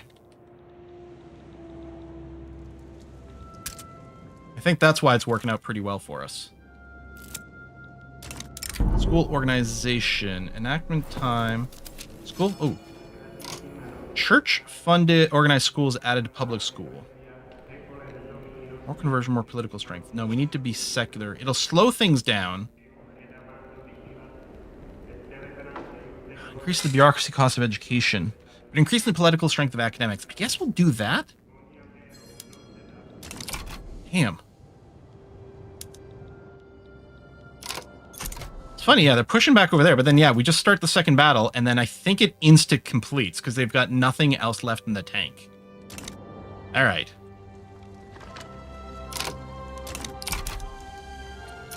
Iron is still expensive. It's not shortaged, but it's still expensive. You're fine here. Okay, let's get some trade centers going. So we're going to sort by trade potential. And, oh, it's interesting that it's over here. You don't have a lot of peasants or the qualifications. I'll queue up one. I'll queue up a couple of Bahia. one in Sao Paulo, and then we'll leave it there for a scooch. And you want to let it go because the trade numbers will change pretty dramatically as soon as some of them get built. It'll move us towards this goal, but it will be good for our economy as well. Although I do wonder if we should be growing more coffee first.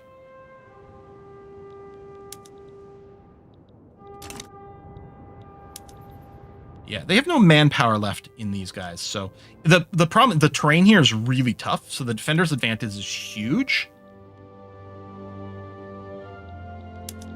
But yeah, there we go. Yeah, I kept in my test games. I always went for the Argentines first because they were so easy. But we did go while they were distracted in a war. Although I think they did GG out. Oh, we have to do a reform here. Public schools. We got an election coming up, so we can do a free reform. Hopefully, we can get higher stuff. Coffee plantations fund the construction project. Yeah. All right. Elections are in. Okay. It did go up. So the Exalted Liberal Party is the Catholics, the petit bourgeoisie, the intelligentsia, and the industrialists. So the moderates are just the landowners and the armed forces. The armed forces are pretty tiny anyway. It's mostly the landowners over there. Okay.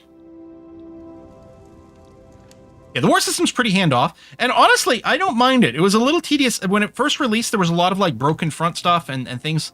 Overall, I'm okay. Like, I don't want this game to be a war game, like, as like a first class feature necessarily, right? It's not Hearts of Iron. And while the warring in Europa, regardless of what we're talking about, can be pretty satisfying, like moving the armies around in, EU4 and stuff like that can be pretty good. It also gets a little tedious, and I do kind of like some of the hands-offiness to it. So EU5, I like that it's like, you still get the units, but you can do a lot of automation, sort of Imperator Rome style, which I thought was pretty good. Where's the 23 on the border? This is one of my two armies. 21 and 23, these are two of my armies here. Is that what you mean? And that's their armies. And the 95s are relative strength here, which is much, much, much in our favor. Mostly because we have massively more numbers. And we've gotten down to the coast. I just got to clean up heading north a little bit. Yeah. All right, that's going to be fine. Still making positive money. Oh, okay, we can do a little bit more building. Pepper. I think I might go and... Well, I might give it a couple of ticks to finish. Port-wise. Okay, we do have an infrastructure shortage here in Bahia. So let's go and build another port. That'll use up our construction again. And then we'll look at more trade centers. I don't have to rush. We got lots of time to finish this, but more would be better. Ooh, public school boost. 20% enactment success chance, while universities are going to have less throughput for a little while. No, that's... Oh,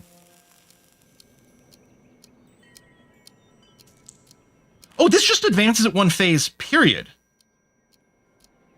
On the other hand, this plus 20% will last through the whole progress, right? I could go from referral to drafting instantly. But if I do this, our success chance is going to go up to 49%, and it will keep that.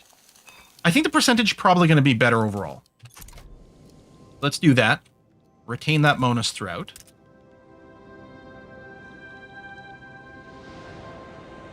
We do have a couple of universities, actually. 4, in fact.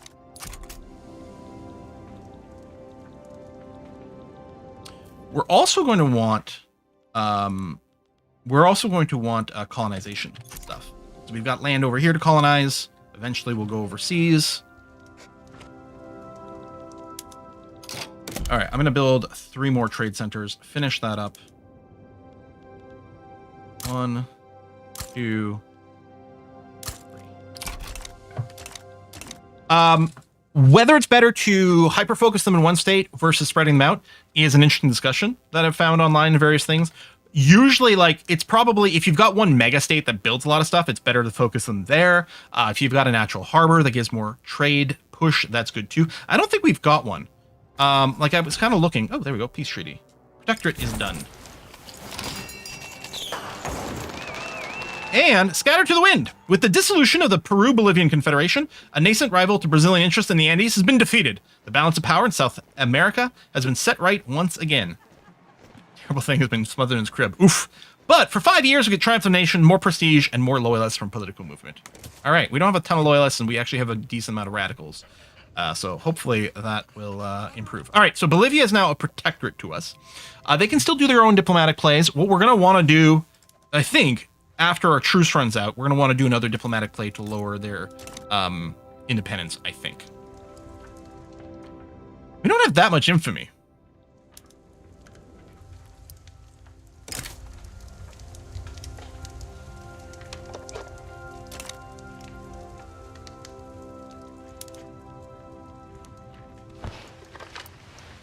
Let's go. Oh, so, you know, most of the time in the past when we've played Victoria 3, I've always hated literally how passive I was. You know, it's like, well, we've got all this economy. Of course, I'm just going to grow tall and do that. But, oh yeah, I've got all this Diplo. I guess some of these, yeah, still doing that. We've got that. We should go and spread some Diplo in USA up there. And I think Spain as well. And then after that, what would we do with our diplomacy?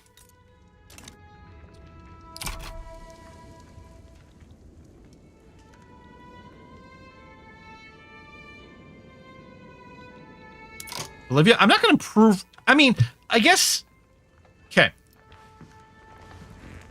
If I were to improve relations with Bolivia, could I peacefully annex them? It's this thing I've never done. Like, I'll just annex them through war. It's fine. Oh, infamy burns off if you just sit there. That's true, actually. So leaving it sitting there is pretty good. Although I think I still like the relationship improvements. Yeah, the infamy decay is actually pretty nice. So I won't queue up anything else. And maybe I shouldn't have done any of this. But I don't know. Building up the friendship over there, I think that might pay off. Government reform, but I'm happy with our government, so that's fine. Oh! With Brazil at peace and the fight against tyrants over, at least for now, Giuseppe has decided to leave. Alright. So does that free up our agitator slot? Liberal, slave revolt. What do I want a slave revolt? I want the, I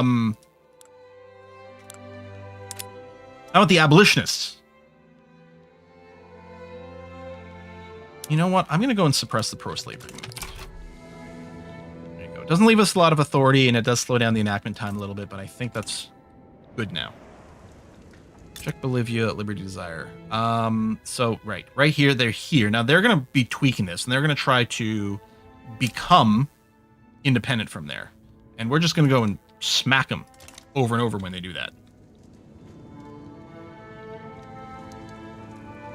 The question, that's a good point. Oh, some bits of Bolivia over here too? Oh, they must have won a war and took this territory away from New Granada. Ah.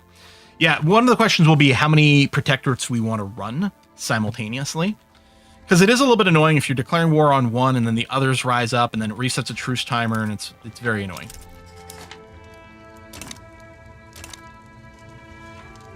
Did my Brazil game lots of subject help my trade union power block? Oh, trade union. So we are going to go with a power block. And I guess one of the questions is, at what point do you a power block? A lot of people online said, maybe wait until you get 20 million GDP, maybe a few vassals. We've got a couple.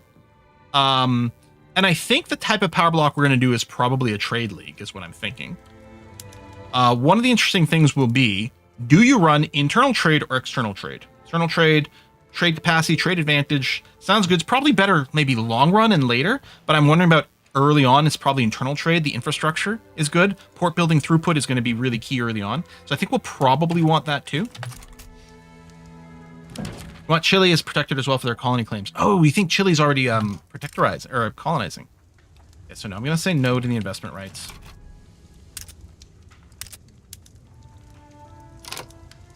I think we're going to do some more of the construction centers, but we'll finish the trade centers first, which should be good for our economy. All right, to war! It should be pretty easy. Infrastructure and ports super high value for Brazil. That's what I was thinking, that we go internal trade.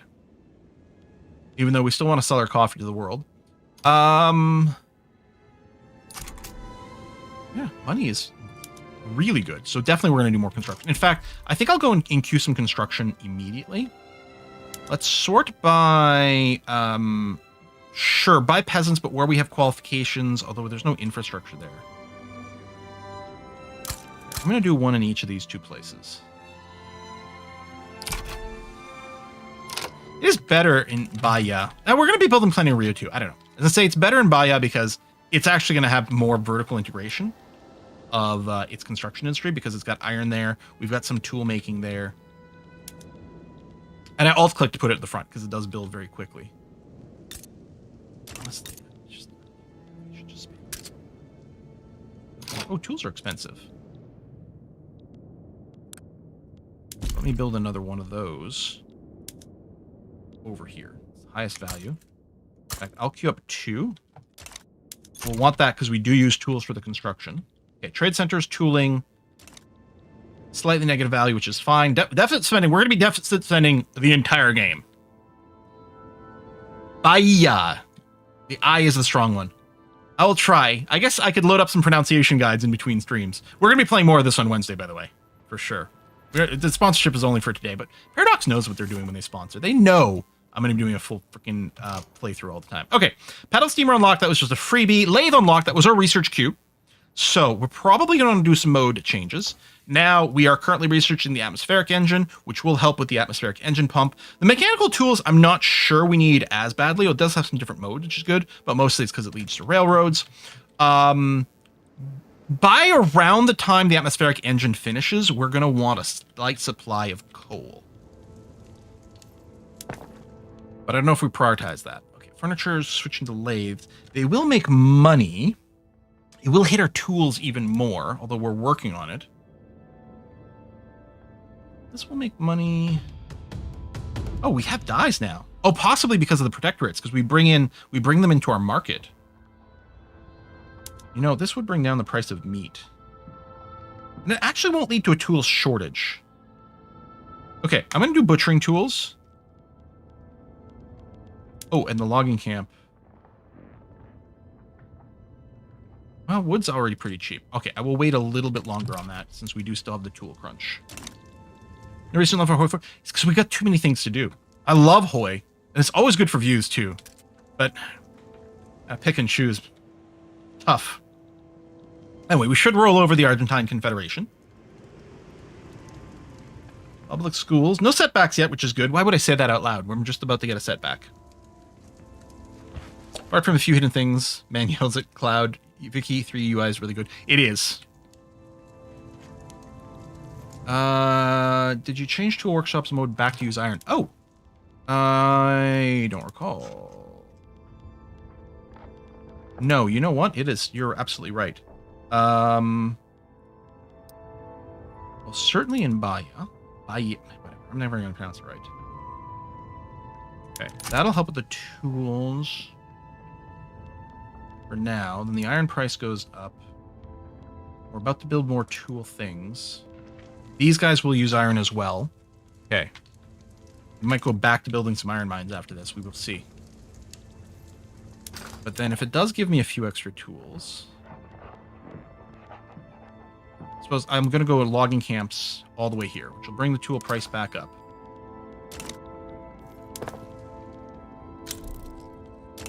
Okay, we've advanced the voting phase for our public schools. An early coronation! Hoping to gain political capital, the Industrialist Regency has decided... Oh, industrialist. They were intellectuals, but decided to crown Pedro de Bragança as Emperor of Brazil significantly earlier than planned. There we go. So, lose Regency period. The advanced magnanimous monarch, become an adult. Oh, we're going to be charismatic as well.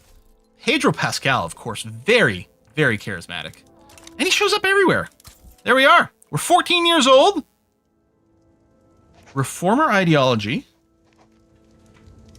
Okay.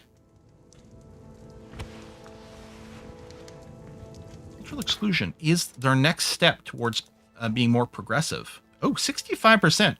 Oh, we're probably going to push cultural exclusion quite quickly. Ho, ho, ho. Ho, ho, ho. I know it sounds bad, but it's better than what we've got. It's a step forward. Oh, can't with slavery. Ah, it's blocked. Okay, until we get rid of the slavery outright, which we will work on. Oh, there we go. Setback. Oh, was that a setback for Magnanimous? That might have been it. It's not a setback over here. So you can, with Brazil, apparently you can go Republic or you can go Monarchist. I like to be king, so we're going to keep pushing on that. Iron's expensive. You know what I'm going to do is I will go and queue up a few more iron mines here. You're still good, right? Yeah, you'll need some more infrastructure soon. But I'm going to, like, queue up 5 iron mines. I'm going to take this tooling workshop and pull it down. We still need tools, but they really feed into one another. Cultural exclusion is so good, Quilly. In 2026. It's like when we talk about the propertied women. Although this one literally means women can own property, but it sounds really bad. Again, slavery slave are also not good, but better than what we've got. Yeah, there's a lot of opposition. If we tried to push for a full slavery ban, we'd probably get a civil war. That being said, it might be what we want to do because it'll be a civil war against the landowners, presumably. And if we win it, it will, first of all, like, fix the opposition pretty quickly. And if it disempowers the landowners, then I think that's one of the criteria for a golden law. Yeah, if we can get the landowners' clout up below 25%, then it'll satisfy all of these for this, which will satisfy at least one of these for that. And then what we need to do is we would have to start enacting slavery ban. We don't even have to finish it. Excuse me. It just has to be on the way, and then we can hit the button to instantly finish it, which is really handy. Patronize, we're going to ignore that. Yeah, we do have a serious shortage of paper and iron. Preposterous. Next thing you'll be saying is children need to be in school, not in the mines. Well, we're trying to put them in school. Let's see if we can do that. All right, done. Yeah, let's let that burn off a little bit. What we might do is we might burn it off long enough to consider doing a war against Bolivia to lower their independence. What's the 510? Oh, so this is our ship construction. So we have 10 shipyards. We're currently using half of them because 50% of it is assigned to supply ship production. So we're just producing a bunch of supply ships. We're not using the rest to build ships because we don't really need it. Now, we could go and deploy our navy. I don't know that it's a good idea, but let's say we took our navy over here. John Grenfell is running that, and let's say we gave you a mission to project power. Let's say we project the power over here, because then right now we can't. I mean, we don't have the law either, but we can't start a colony in Ulundi because our diplomatic interest level over here.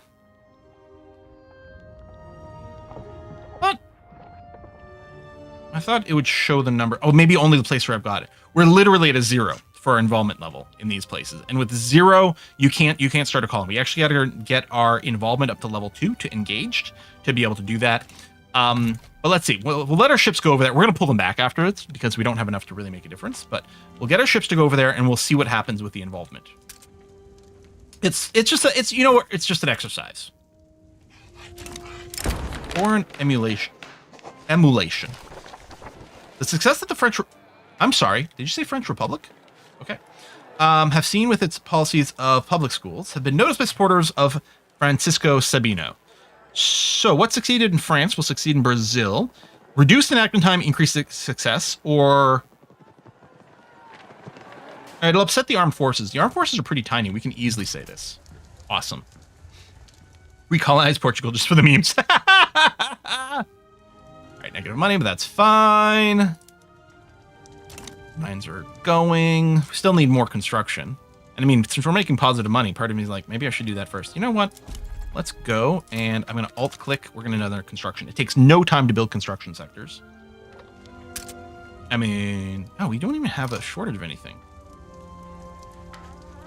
Really?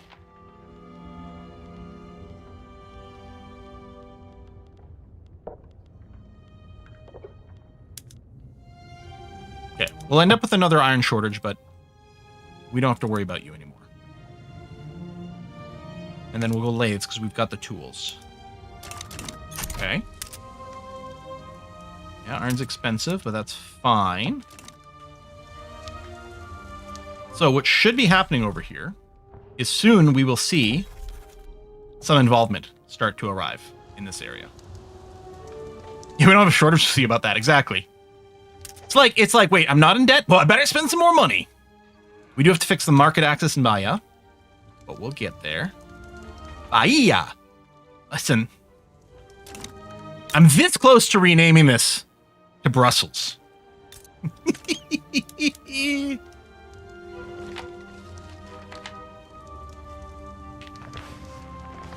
Yeah, the income's bouncing around a lot. As some things work themselves out here. Fine. Sweden, they want to build. No, I'm going to keep declining. Although again, well, at least, you know, if it's not a super huge nation, it might be fine to get a few, but... We have public schools! Huzzah! Okay, next thing we're going to need is we're going to need some more government buildings because we want to level up our institution for sure. Okay. What law do we push next? I'm wondering about the healthcare system because I do want to make sure we've got one in here. Tunnels information, and yeah, we can't do the racial segregation's locked in. Merchant Navy, we're not going to tweak. If I do want to go and ban this, yeah, that's... Is it just the landowners? I feel like they've got too much clout still. Oh, you know what we should do? Ooh, that is going to be tough as well. If we get the dedicated police force, it's another good way to remove the strength from the landowners. I don't know. I think what we'll do is we'll go charity hospital. No one's opposed to it. It will make the Catholic Church a little stronger, but that should maybe work in our direction.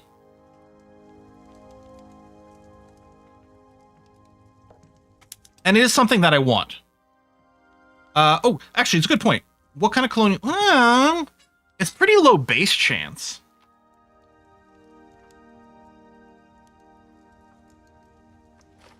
We could probably go and negotiate with one of the other interest groups and increase that. It would be nice to start colonizing. And no stall chance, which is the important part. It might just take really long, but it can't fail, barring other things going on. Okay, let's start working on that. Could have the Catholic Church in here. And what would they maybe want? There's a chance they might be like, oh, and I want you to pass the charity hospital next. I think I'm going to do it. That would improve the lives of the common folk. 13. Run, very low for 4 years? Oh, I don't know about that. So political concessions, we would add a modifier to this law forever, which would make the church a lot stronger. We'd be promising to, like, you know, do missionary work with our colonization, basically. I'm wondering if I should just say no.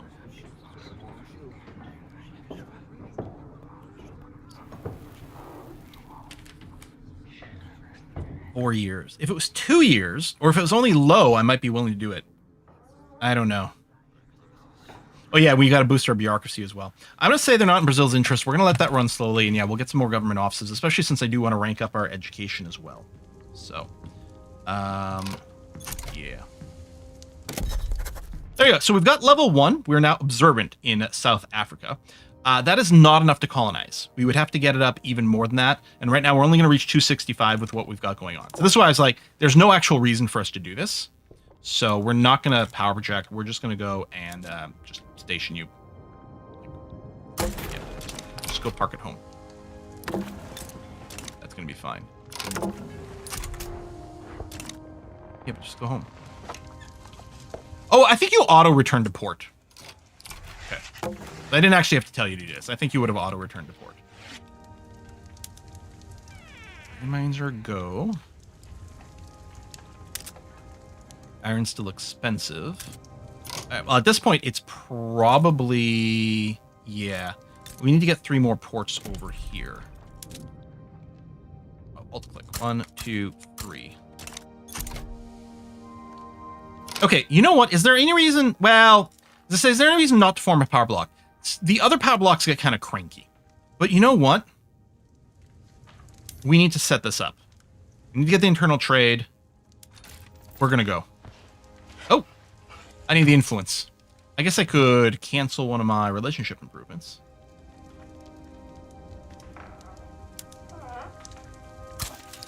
There we go. Let's do this. Oh, we could rename... Hold on. Coffee goes Brazil. I like the... I mean, these are good good Brazilian colors. We can rename later too. All right, coffee goes Brazil. All right, form power block. So yeah, it's gonna upset a few people. It's fine. There you go. Anti-Austrian League, anti-Russian League. Okay, that's fine. But what did that do? It gave us a little bit more infrastructure with the plus 10. I'll just do 2 ports. Oh, hey, my cats.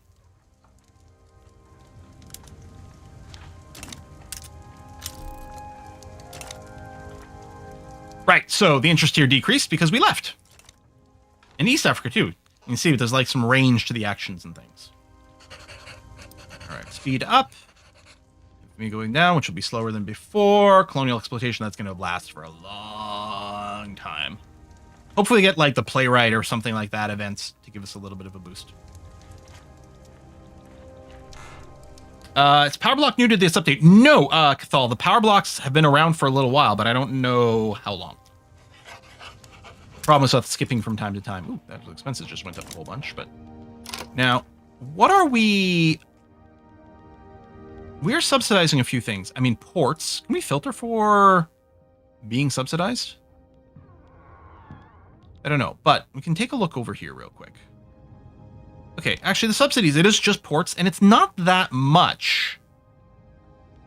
I'm assuming the ports would probably be... Oh, they're not profitable. I guess because we don't really need the merchant marines.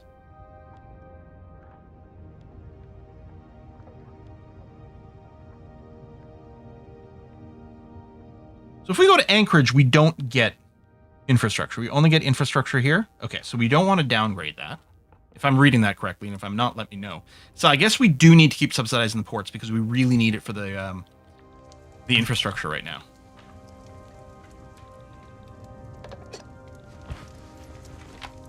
Add a Navy power block in. So I don't know what they all are because we can't actually... I don't know if we can go shopping and see what else there is later.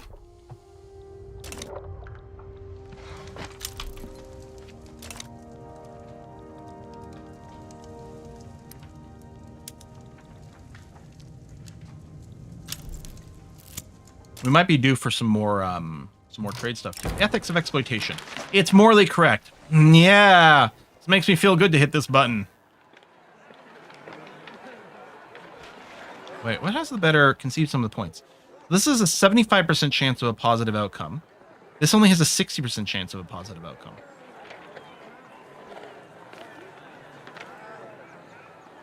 Option B is just clearly better.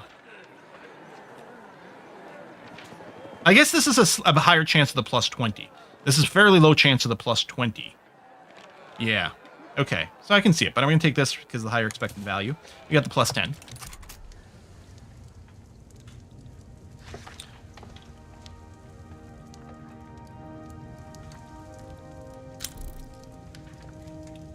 We're buying a lot of construction goods. And the construction goods are very expensive. Chance goes up. Okay, atmospheric engine. Right, so actually, let me cancel that. Leave that tooling workshop. I forgot that I had wanted to prepare for this by getting a coal mine somewhere. So let's do Rio Grande del Sul, because that is within our borders, although our protectorates and stuff would potentially also be a fine place. But let me do that, and you are going to atmospheric engine pump immediately. You'll use some of your coal to produce more coal. That's going to be fine. You are cranky AF, though.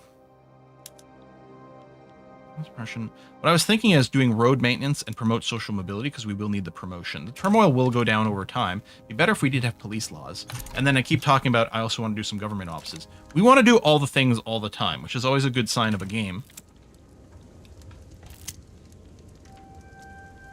Actually, extras are so cheap build, maybe you should destroy some? Destroy some what? Construction? Build some temporarily?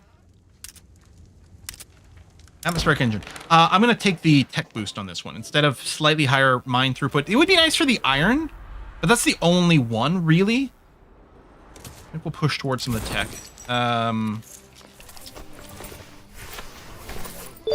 Which one's less evil? Oh, who's raiding? Captain Shack, thank you very much for the raid. We're making some decisions that we really like to see. We're gonna get rid of our slaver at some point. I promise you. I'm trying to figure out which one of these is less evil. Radicals. Oh, this kills a bunch. Let's go not with the one that kills a bunch. Let's go with that one. Ba-ba-bum. I mean, I say less evil while we're also researching colonial exploitation. But but it makes borders go bigger. We need to, I think we'll probably go to promote a civil war with the landowners next time and knock them out. I do like manufacturing tax income. I do like the relations here. The industrialists. What happens if we lose 3 rep with the industrialists? Nothing. We only need 8 and above to get their cap. So yeah, we'll strong arm them here. We'll get the manufacturing tax income. That's going to be great. Lovely. Who thought debt feels wrong? Oh, don't worry, we've got the debt. It's happening. I'm sorry, what is going on here? Transfer Puerto Rico. Interesting. I mean, we're going to declare neutrality. Well, did someone bribe us with something interesting? I don't think anyone's going to look to us at all, actually. So with that in mind, if the world is busy... no, we don't have our diplomatic plays here yet. Okay. We could... maybe make a play for someone else, but no, let's just keep burning off the infamy for a little bit more. Okay, coal mines are coming online. I think the coal mine will... I'm going to subsidize it to kickstart things, so we have a coal. Besides the USA, so it's easy to ally them. Oh, because they would like me, huh? That is interesting, but...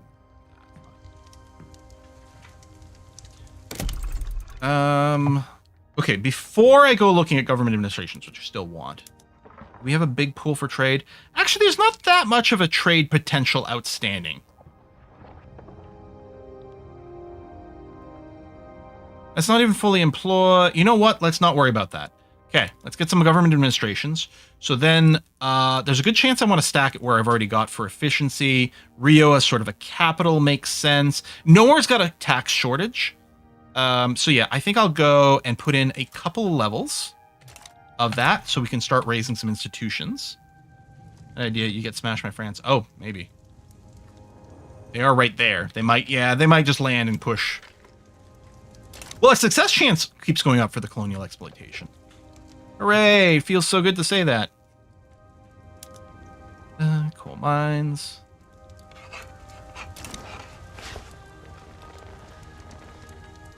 Land borders, no navy. I mean, I have 9 whole ships. No navy. Speaking of, where are you? Oh, there you are. Did not promise to build some trade centers. We did, and I did. I fulfilled the promise to build the trade centers. We did that almost immediately. And yeah, the per weekly amount fluctuating so crazy. Like this, this balance is just nuts. It's really funny. GDP is not, you know, skyrocketing or anything, but overall things are getting better. It would be, I would feel great if we could be building some universities right now, but I don't think we can afford to do that yet. I think that'll definitely be, we need to get our GDP established before we get there. All right, our first coal mine is coming online now. And yeah, see, coal is cheap because there's no demand other than itself, but populate, populate, populate. Get a little bit of coal on the market, and then where are our gold mines? I'm going to do this. This will immediately cause a big pull for coal. Potentially a short-term shortage, but it'll fix itself. Now this is profitable. The subsidies doesn't even matter because this actually would be profitable on its own. So I could actually just go and dump that and that'd be okay. So there you go. Although I might still want to go like overproduce. You know what? I'll do this. I'll get you fully hired, or as hired as you can, because there might be a qualification shortage. And then we'll see if we convert our iron mines over to use coal. We'll get a bit of a preview about our actual potential. Plus 15% enactment chance, or industrialist interest group pop stuff. And the industrialist leader, who's moderate, which could be better, could be worse, right? Because it's just the baseline. It doesn't change the baseline. They'd be more popular. I mean, I like the success chance, but if we can empower the industrialists, it does help pull stuff away from the landowners. So I think I will take the lower amount.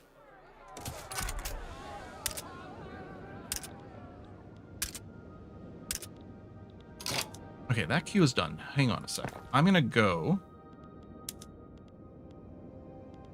Iron mines. It doesn't really matter. I'm going to do this. I don't think that'll be an actual shortage of coal. I think it might be, oh, coal is expensive. It's okay. We're going to build more. So now we're going to... all right. A bit of a shortage. Resource. Coal mine. Up a couple more of those. Does suck that you got the turmoil and all that. Could free up a little bit of authority and do the, like, turmoil doesn't do as much thing. I don't think so, though. Previews lies because your coal mine has no employment, so you have no coal employment. Yep, except it does have some employment because we're subsidizing it. But, and right now it would be hiring anyway. But yeah, I didn't fill it. What we could have done is let this fill completely with the subsidies, even though the coal would be worth nothing, and then we'd get a little bit more of a preview. There's a good chance that 2 might still be a little expensive, but no, I think we're fine. It's pricey. It's still got to go between zones, which isn't ideal because of the mappy limitation. And now I think we're running into qualification limits. Oh, the aristocrats are satisfied. But still, yeah, we officially don't have a coal shortage. That's good. Iron is still expensive. We might... I don't know. We may or may not be able to push more of our iron mines to use this. Well, that is not the actual shortage thing. There's actually a little bit of shortage in staffing because they need slightly different workers. Okay, you know what? We're going to go full atmospheric pump on the iron mines. Okay. And with that, actually, I think I can go and drop the subsidies. I mean, in theory, if it's profitable, I don't think they charge us the subsidies. But yeah, we're going to do this. You will have a natural pool. You've got demand for coal. This will just work out on its own. That's great. Okay.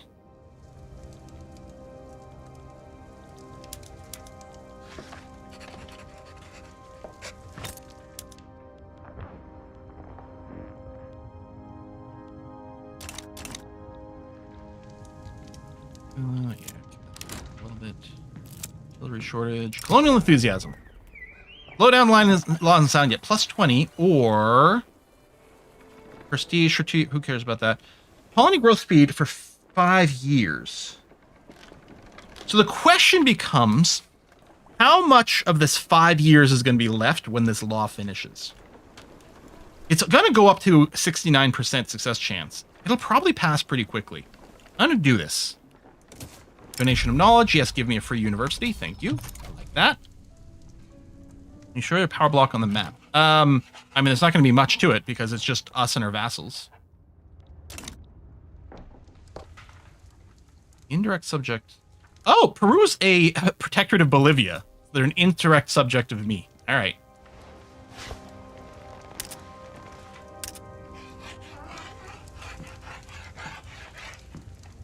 Yeah, that was a little unexpected.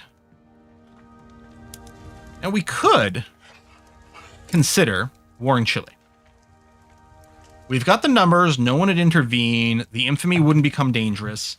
I think it would require the enforced military access, which would increase their liberty desire. Because I don't know if they would join on their own. Oh, I don't have a rivalry over here. We should do that.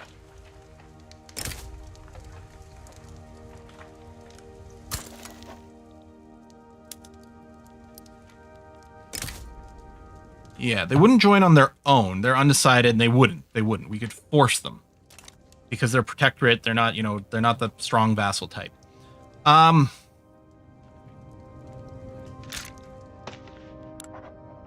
I think if we just wait... When's my truce expire? Oh, still in 3 years. Jeez. As I say, if we just wait for the truce to expire, and we attack them again and lower their independence to being a vassal, then I think they'd be forced to come in. This isn't a country. We don't declare war on that. We're going to be colonizing that. I could go Venezuela. I think there's weirdly impassable terrain. Yeah, impassable... Impassable. Yeah. We can't actually attack Venezuela directly. We have to go through New Granada, which is actually really annoying with this. So in my playthroughs, this didn't happen. So at this point, we've already protectorized New Granada. We could do it with like a naval invasion or something, but I mean, that is annoying.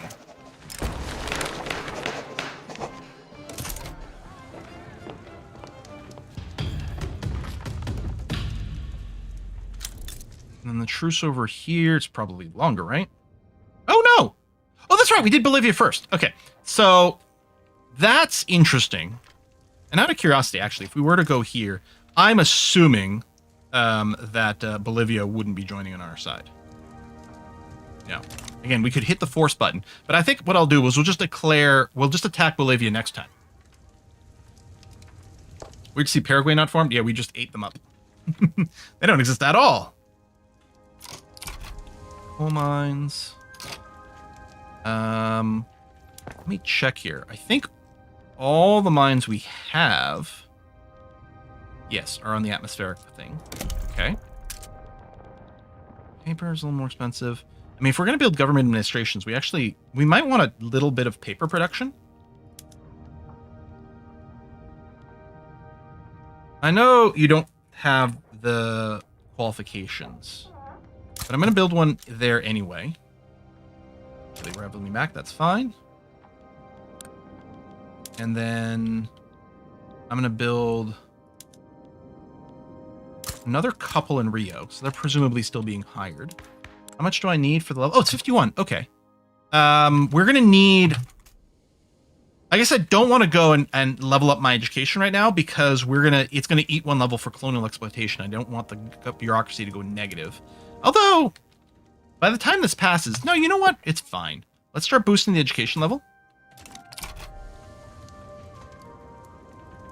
Going negative in bureaucracy is fine. I mean... When you start getting that tax waste, it feels real bad. As long as it's not a mass negative. No, you're right. Especially since the plan is already to have some more of these. It's probably going to be okay. But for a while there, it does feel pretty bad. And yeah, that paper shortage isn't going to be helping either. So yeah, it's good to get another paper mill, I think. Oh my god, it's 4:15. This game. So again, thank you very much to Paradox for sponsoring this stream. You know, appreciate their support of the channel. That is really nice. Patch 1.13, which we're playing on right now, officially comes out tomorrow, as does the Great Wave expansion, which... Boat stuff. Boat stuff is super cool. Like, in general, the fact, like, in every game, we always want more boat stuff. And yeah, it's particularly fun with the expansion here. We've got the ability to have this boat designer, including all these extra modifications, which is going to be important for all kinds of stuff. Like, patrol boats over here increase the blockade strength, large carronades, landing skiffs, and we're going to unlock more of these as we go. If you don't have the expansion, the mechanics, all the new ship stuff and the way ships work and the new diplomacy model and the new way that interests work by being present and involved in certain areas, all that still exists. You don't get the ship designer, so everything just gets like sort of default settings over there. But you still get, what am I looking for here? You still get, add template here. This is the button I'm missing. Like, look how many different ship types there are now in the game. It's crazy. It's crazy. It's nuts. All right. So, yeah, we're going to continue this on Wednesday 100%. So we will see you then. For now, we're going to go and raid Kiss for Luck, who's playing some Palia, which she's trying to get me to play, which I don't know. We might one day, but I don't think today is that day. And yeah, thanks everyone who came out. Thanks everyone who subbed and resubbed. Sorry I didn't read the resubs today. Let me do that real quick here before we go and finish the raid. So we had, who started us off today? Ooh, it's lots of people today. We had Hippo Hug, we had Flirtja, we had Jusius. Says, thank you for the years of entertainment and seduction to spend my money. Is this referring to the thumbnail over on YouTube? By the way, if you're only watching on Twitch, make sure to check out the YouTube after this for the thumbnail for this video series. Cliparian as well. We've got Silent Night UK, Halcom, Mahuli, D Zodiac. Vicky 3 incoming, ever chance of another run of Hoy? Absolutely there will be. It's just a question of finding the time. And Fishdex, who said, I just had a cappuccino to celebrate ahead of time. Cappuccino. That's that Brazilian dance fighting, right? No. That's those big rodents that they have in South America. Or is that the cocktail? With the rum? It's one of those. That's what a cappuccino is, right? Sorry, I had all these puns ready for today's stream, and I didn't use them, so I'm dropping them all right now. The Nerd Wonder has restubbed as well. That was 111 months. Wow. Casper is at 52. Omni Zero. Love seeing more Victoria 3. Loved it on release. I tried picking it back up recently. I'm so confused after playing EU5 Economy. God, and EU5 is so good too. They've really done so good. Oh, Paradox is so good at grand strategy games. Cornelius, thank you for the resub. Boyd of Zin says, yay, Pedro. Starfire FG1 resub for 107 months. Kaz Parvo says, one day I'll understand how to play Vicky 3. B2. Two Fang has resubbed for 106 months. Raidzor says, damn, 53 months. I remember watching Quill about this game my friend got me to try called Civilization eternity ago. The Real Diego says, yay, one more. Oh yeah, you're at 99 months. Ghost Boysen says, 115 months. Will give you such a crick in the neck. Cathal has resubbed for 43 months. Adubs at 23. Sageubs at 42 months. Mongoose at 29 months. Diego Pixar says, love that you're playing with Brazil. With that name, I'm wondering, do you happen to be Brazilian, maybe? The Bard of Blarney is at 104 months. It's 104 months of a button. Pushes of a button. A Cool Man gifted a sub to Byzantis. Oh, how nice, Cool Man. Thank you. Cyborg is at 75 months. Captain Awesome's at 3-year Twitch anniversary. Ancient Wisdom is at 90 months. And just now, we've got Nightcark coming in at 42 months. Okay, let's go. Rate a kiss for luck. Give her some love. I'll see you on Wednesday for more Vicky 3 as Brazil. I like the door closing sound. Perfect timing for it. Or maybe it's a ship creaking. I don't know.